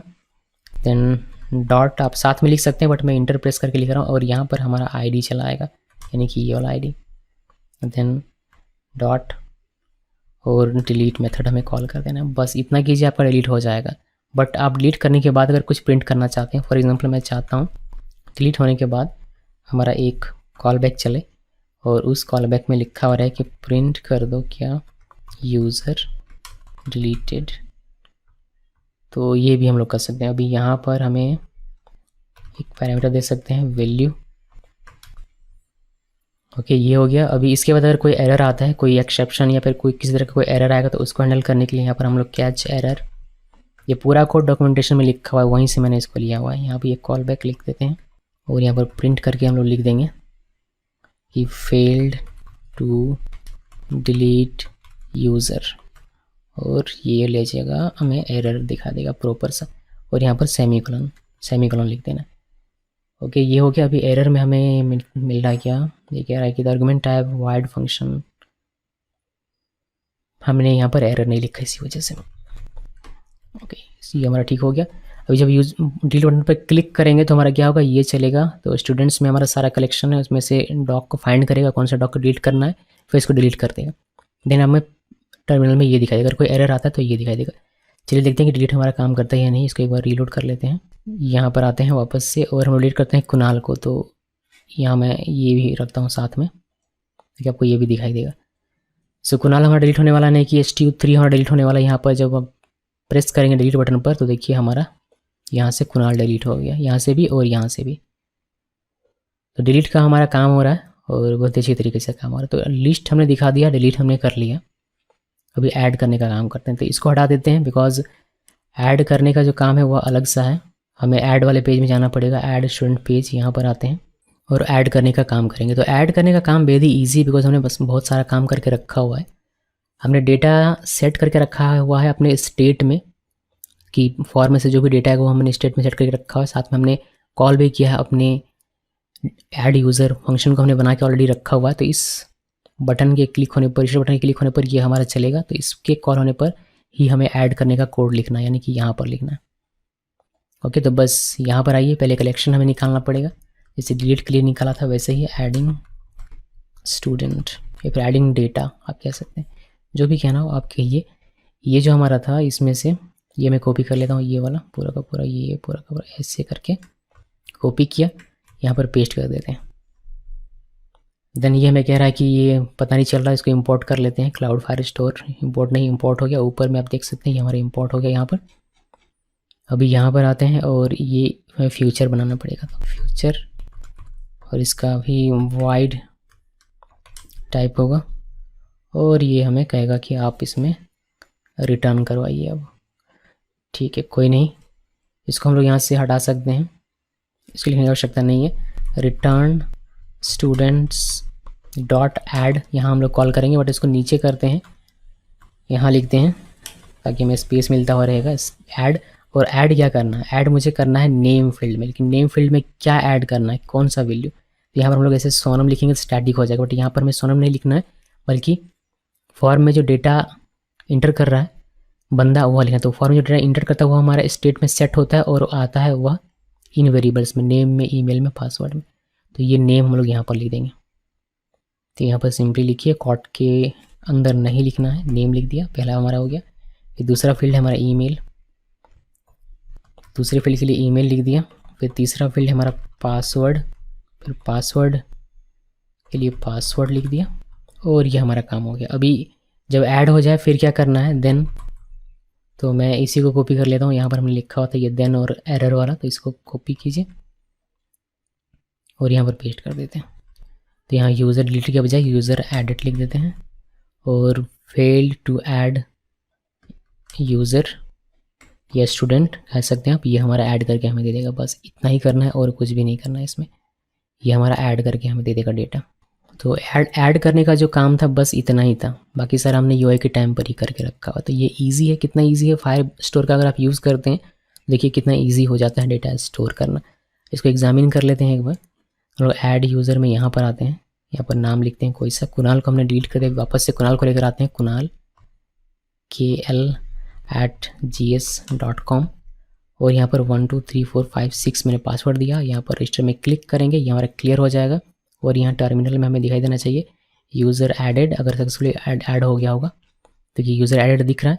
इसको वेरीफाई करने के लिए आप क्या कर सकते हैं, यहाँ से बैक आ सकते हैं। कुणाल आपको एक डेटा नया दिखाई देगा, ऊपर में दिखाई देता है, या फिर आप यहाँ पर भी आकर इसको वेरीफाई कर सकते हैं। देखिए हमें एक नया डॉक्यूमेंट हमारा ये ऑटो जनरेट हुआ, तो कुछ इस तरीके से ऑटो जनरेट होता है इसमें की, और हमारा ये हो गया डेटा। एक और ऐड करते हैं, यहाँ से ऐड यूज़र में जाते हैं, यहाँ पर समीर लिखते हैं और SM@gs.com और पासवर्ड 1 2 3 4 5 6, सब कुछ ही ऐसे पासवर्ड लिख सकते हैं, बट मैं ये तो बस 6 करेक्टर का होना चाहिए मिनिमम। रजिस्टर में क्लिक करते हैं, बैक आते हैं, देखिए समीर दिखाई देता है। अभी आपको लगेगा कि ये ऊपर में दिखाई देता है, ये नीचे अगर मुझे करना है तो फिर मुझे क्या करना पड़ेगा, तो उसके लिए हमें क्या करना होता है, शुरू से ही एक टाइम स्टाम्प फील्ड यहाँ क्रिएट करना पड़ता है, और उसके बेस पर हम लोग इसको ऑर्डर बाई करते हैं, तो फिर वो हमारा ऑर्डर होकर दिखाई देता है। बट कोई नहीं, बस हमें देखना है कि इंसर्ट कैसे होता है। बाकी क्वेरीज आप डॉक्यूमेंटेशन से पढ़ सकते हैं कि ऑर्डर बाई कैसे कर सकते हैं, आप कैसे फिल्टर कर सकते हैं, लिमिट कैसे कर सकते हैं, वो सब अपने डॉक्यूमेंटेशन में मैं आपको ऑलरेडी दिखा चुका हूँ।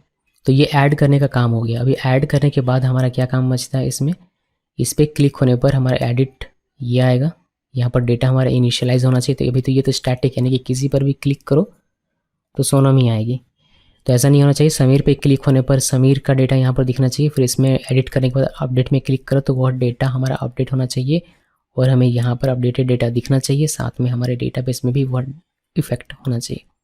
तो हमारा अपडेट का काम है, जो कि थोड़ा सा कॉम्प्लेक्स आपको लग सकता है, बट उतना ज़्यादा नहीं है।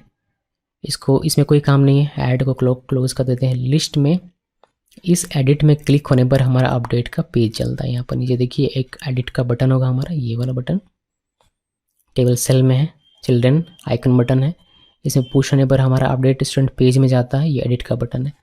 तो हमें इस अपडेट पेज में जाना है यहाँ पर, और यहाँ पर हमें उसका कोड लिखना है। देखिए कि कैसे क्या कोड पूरा लिखा जाता है अपडेट करने के लिए।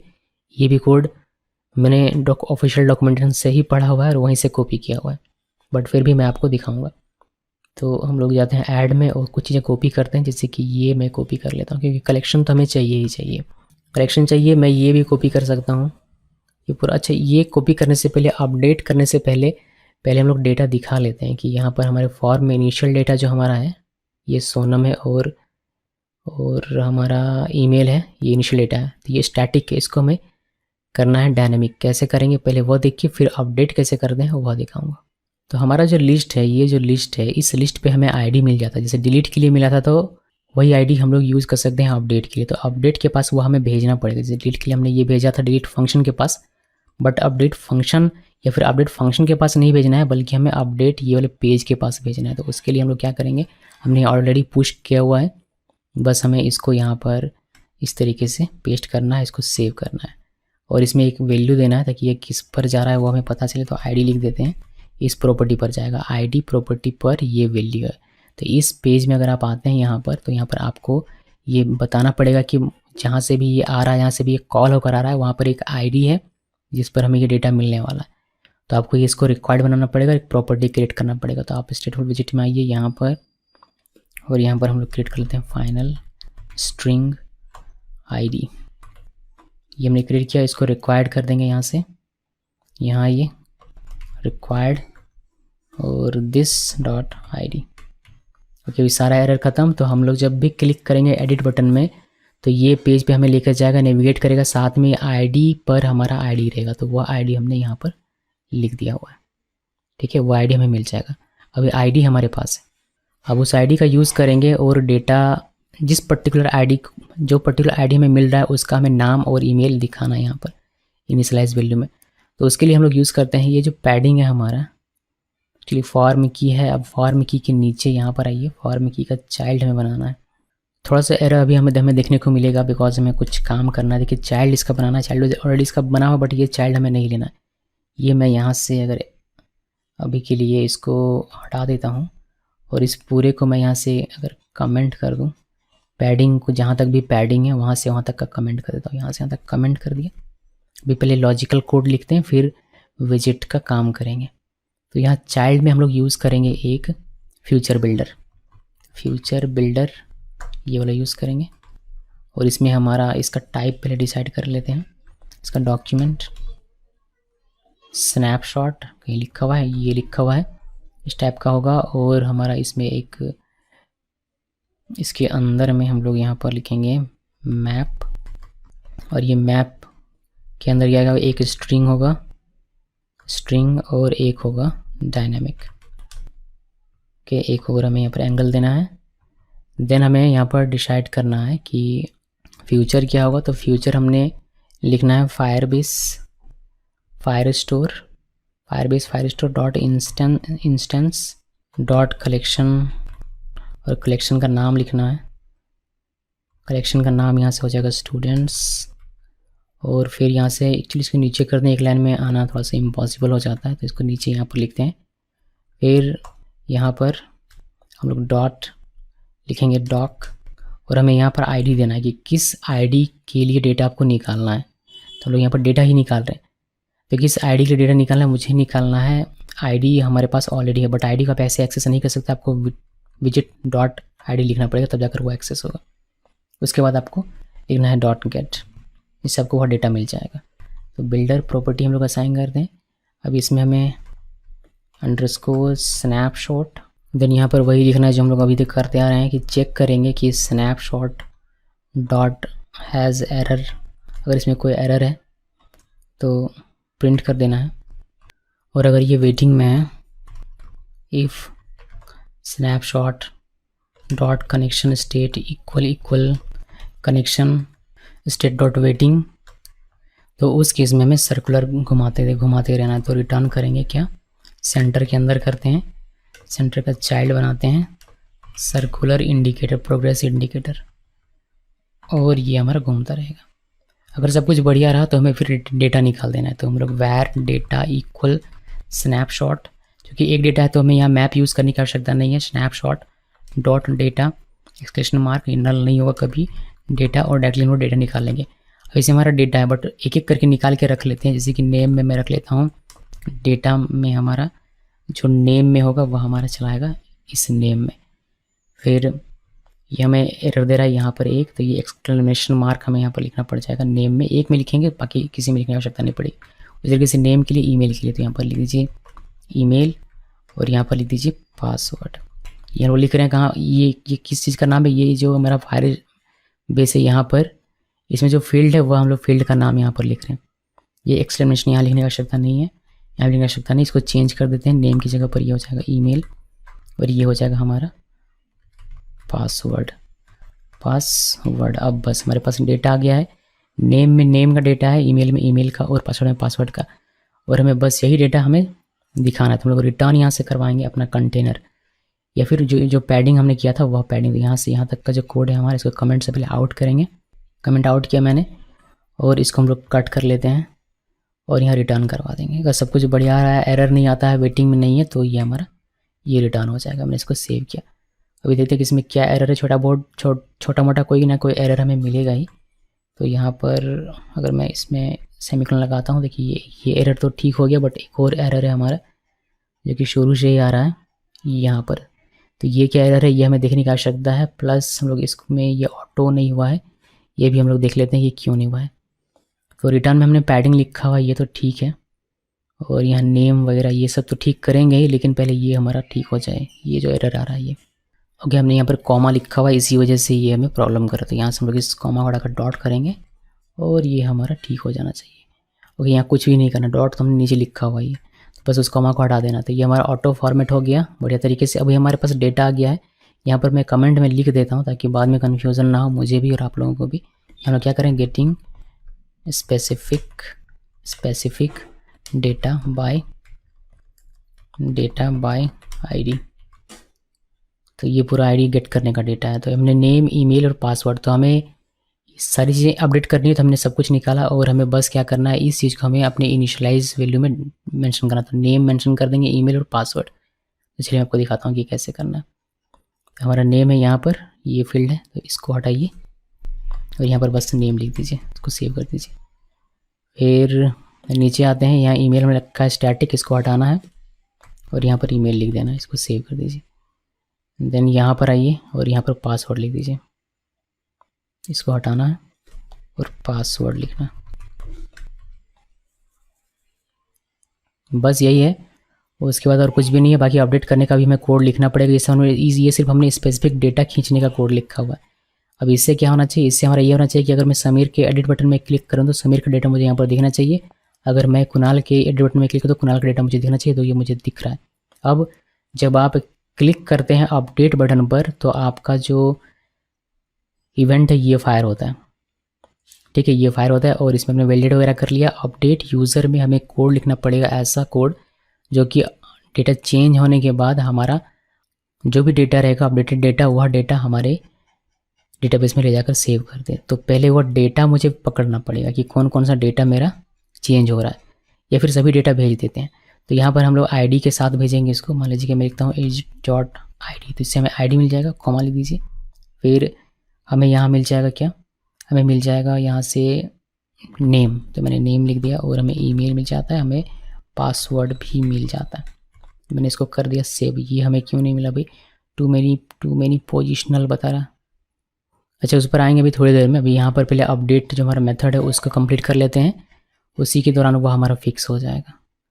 तो यहाँ पर आते हैं, पहले हमें कलेक्शन निकालना पड़ेगा, जैसे हमने निकाला है इस लिस्ट के लिए, नहीं ऐड के लिए। यहाँ पर ये जो है कलेक्शन निकालिए, ये मैंने यहाँ पर पेस्ट किया। ये हमारा एडिंग नहीं है बल्कि अपडेटिंग स्टूडेंट, ये स्टूडेंट्स हमें यूज़ करना पड़ेगा। यहाँ पर फ्यूचर बनाना पड़ेगा, तो लिखिए फ्यूचर वाइड अपडेट यूज़र। और यहाँ पर हमें चाहिए क्या क्या, देखिए यूनिकली अपडेट करना तो आईडी तो चाहिए ही होगा, नेम चाहिए, और चाहिए ईमेल, और चाहिए पासवर्ड, ये सब चाहिए। ये हमें नहीं चाहिए, ये हम लोग यहाँ से हटा सकते हैं। और यहाँ पर रिटर्न करेंगे, रिटर्न स्टूडेंट्स डॉट नीचे करके लिखता हूँ वरना एक लाइन में आता नहीं है, फिर बाद में कॉमा दे देता हूँ तो इशू होता है। यहाँ पर आईडी हमारे पास आ रहा है, अपडेट करेंगे, अपडेट मेथड का यूज़ करेंगे अपडेट करने के लिए, तो अपडेट यूज़ करेंगे। यहाँ पर कर ली क्लोज। और नेम फील्ड में, नेम में जो भी आएगा वह, देन ईमेल फील्ड में, ईमेल में जो भी आएगा वह, देन पासवर्ड फील्ड में, पासवर्ड में जो भी आएगा वह, ये क्या हमने देन। और जो एरर का हमारा अगर कोई एरर आता है तो उस केस में क्या हो वो हम लोग यहाँ पर लिख देते हैं, देन का भी लिख दिया मैंने, और ये कैच एरर का भी दे दिया हुआ। तो यूज़र अपडेटेड मिलेगा, फेल टू अपडेट यूज़र ऐसा हमें मिल जाएगा मैसेज। अभी हमें बस देखना है कि आईडी जो हमने लिखा हुआ, ये आईडी, नेम, ईमेल, पासवर्ड, ये सब हमें कहाँ से मिलेगा, यहाँ जो हम लोग कॉल कर रहे हैं इस मेथड को, यहाँ पर अपडेट बटन के क्लिक होने पर देखिए यहाँ से हमने पास किया हुआ, आईडी पास किया, नेम पास किया, ईमेल और पासवर्ड। तो स्पेसिफिक यूज़र का रहेगा ये, जिस पर क्लिक करेंगे जिस पर भी हमारा डेटा फैच होकर आएगा। यानी कि अगर हम लोग यहाँ पर क्लिक करते हैं तो जो नेम है, ईमेल है और पासवर्ड और आईडी रहेगा वो अपडेट के क्लिक होने पर स्पेसिफिक जाएगा। Visit dot ID, name, email और पासवर्ड यहाँ पर लिखते हैं, और फिर हम लोग ये सारी चीज़ें पास कर देते हैं। यहाँ पर पास कर दिया तो आईडी, नेम, ईमेल, पासवर्ड आ गया। अब स्टूडेंट्स इस कलेक्शन में डॉक्यूमेंट और आईडी से हम लोग निकालेंगे कि किस डॉक्यूमेंट पे हमें अपडेट करना है। फिर अपडेट मेथड लगाएंगे, फिर हर फील्ड पे जो भी आएगा उसको इनिशियलाइज कर दिया मैंने। फिर अगर सक्सेसफुली ऐड होता है, अपडेट होता है, माफ़ कीजिए अपडेट होता है, तो उसके बाद क्या करना है, ये दिखाना टर्मिनल में, कोई एरर आएगा तो ये दिख जाएगा। सेव करते हैं और एक बार इसको चेक करते हैं। तो यहाँ से इसको हटाते हैं और हम लोग इसको भी साथ में रखते हैं। यहाँ पर मैं चेंज करने वाला हूँ किसको, कुणाल को। तो कुणाल में यहाँ पर क्लिक करते हैं, कुणाल आ गया। अब कुणाल की जगह पर हम लोग इसको चेंज करके कर देंगे, कुणाल का नाम चेंज करते हैं और कर देते हैं जय, और इसका ईमेल भी चेंज कर देते हैं यहाँ से कि JY लिख देता हूँ, पासवर्ड वही का वही रहने देते हैं। इसको अपडेट में क्लिक करते हैं, देखिए हमारा अपडेट हो जाना चाहिए था, कुणाल होना चाहिए था बट हुआ नहीं है। कुणाल हमारा यहाँ पर अभी भी कुणाल ही दिख रहा है। देखते हैं कि हमें नीचे क्या एरर यहाँ देखने को मिलता है। बिकॉज एरर तो आना चाहिए, अगर कुछ इशू है तो एरर तो आना चाहिए। यूज़र अपडेटेड ही हमें यहाँ मिल रहा है बट हमारा अपडेट नहीं हुआ, ऐसा क्यों? ओके, ऐसा इसीलिए है बिकॉज जब चेंज करता है यूज़र, जब इसने यूज़र ने यहाँ से चेंज किया डेटा, तो ये जो चेंज हुआ ये वैल्यू तो हमने असाइन किया ही नहीं है, हमने असाइन कर दिया है जो ऑलरेडी इनिशियलाइज है, नेम कुणाल और वो ईमेल आईडी उसकी और पासवर्ड जो वही हमने यहाँ से भेज दिया हुआ। तो हमें चेंज वाले पे देखना पड़ेगा, तो हमें ऑन चेंज जब हमने इवेंट लगाया हमें वो इनिशियलाइज करना पड़ेगा। तो यहाँ पर ये वैल्यू में हमें जो चेंज होकर नया डेटा मिलेगा वो हमें वैल्यू में मिलेगा, तो उसका बस हमें क्या करना है, असाइन कर देना है नेम में। Name equal value. बढ़िया, ये सारी चीज़ें होती हैं प्रोग्राम के दौरान, लेकिन हमें समझ में आता है। तो बस इसी को कॉपी कीजिए और ईमेल वाले में आइए, ईमेल के ऑन चेंज में यहाँ पर, और इसको पेस्ट कीजिए। बस यहाँ नेम की जगह पर हमें जो नया डेटा वो ईमेल में डालना, ईमेल प्रॉपर्टी में। फिर जो पासवर्ड होगा वो हमें यहाँ पासवर्ड में डालना, और हम इसको सेव कर देते हैं। फिर बस, और तो कुछ भी मुझे एरर दिख नहीं रहा, इससे हमारा काम हो जाना चाहिए। वापस से एक बार करके देखते हैं, बैक करते हैं, कुणाल को ही करते हैं। यहाँ पर आया मैं, और कुणाल को हम लोग यहाँ से जय करने वाले हैं, जय कर दिया। इसका ईमेल भी चेंज कर देते हैं, JY सिंपली देता हूँ, और अपडेट में क्लिक करते हैं। ठीक है, अपडेट में क्लिक किया। अब की बार देखिए ये हमारा यहाँ चेंज होता है और हमारे यहाँ भी चेंज होता है, तो अपडेट भी अब हमारा सही से काम करने लगा। एक बार फिर से सब कुछ डिलीट करना, लिस्ट तो हमें दिखाई दे रहा है, डिलीट करना आप डिलीट कर सकते हैं। जैसे जय को डिलीट करना, जय को मैंने क्लिक किया डिलीट हो गया। ऐड करना हो तो ऐड कर सकते हैं, यहाँ पर आते हैं नया और प्रीति, और इसका हम लोग यहाँ से एक ही लिखेंगे pr@gs.com, और यहाँ से हम लोग लिखेंगे 1 2 3 4 5 जो भी है 6, और रजिस्टर में क्लिक करेंगे, ये हमारा रजिस्टर हो जाएगा। आप यहाँ पर जाकर देख सकते हैं प्रीति नाम का एक डेटा दिखेगा। इसको आपको अगर अपडेट करना हो अपडेट कर सकते हैं, यहाँ पर क्लिक कीजिए। प्रीति का नाम चेंज करके हम लोग कर देते हैं सुमन, और अपडेट में क्लिक किया तो इसका नाम सिर्फ हमने चेंज किया, नाम आपको चेंज होकर मिल जाएगा। तो ये हो गया अपडेट करने का काम। तो सारा CRUD का सारा ऑपरेशन हो गया, आपको दिख भी रहा है, क्रिएट भी आप कर पा रहे हैं, रीड भी कर पा रहे हैं, अपडेट भी और डिलीट भी। तो ये है फ्लटर के साथ कैसे फायर स्टोर को कनेक्ट करना है, फायर को कैसे कनेक्ट करना है, और फायर स्टोर का कैसे यूज़ करना है। अभी भी अगर कोई भी डाउट हो आपको इसमें, ऐसे डाउट तो नहीं होना चाहिए, लेकिन अगर कोई भी डाउट है किसी भी चीज़ में तो आप कमेंट करके पूछ सकते हैं, और आप डॉक्यूमेंटेशन ज़रूर पढ़िए। तो बस इसको इतना ही रखते हैं, और आप ऑफिशियल डॉक ज़रूर पढ़िएगा। मैं बार बार कह रहा हूँ क्योंकि ये चेंज होता रहता है। अभी जो आप ये वीडियो देख रहे हैं, जो कोड आप अभी देख रहे हैं, हो सकता है कि ये 4 महीने के बाद काम करना बंद कर दें। क्यों? क्योंकि ये अपडेट होता है और ये चेंज हो जाता है फायर स्टोर का कोड, और साथ में फ्लटर का भी कोड भी चेंज होता रहता है। तो इसीलिए आप ऑफिशियल डॉक से बजाय मेरे वीडियो में डिपेंड रहने के ऑफिशियल डॉक पर डिपेंड रहिएगा, तो ज़्यादा बेहतर होगा। सारा कोड मैंने यहीं से कॉपी किया हुआ है, बस अपना दिमाग लगाते हुए। इस वीडियो को देखने के लिए सबका बहुत बहुत धन्यवाद।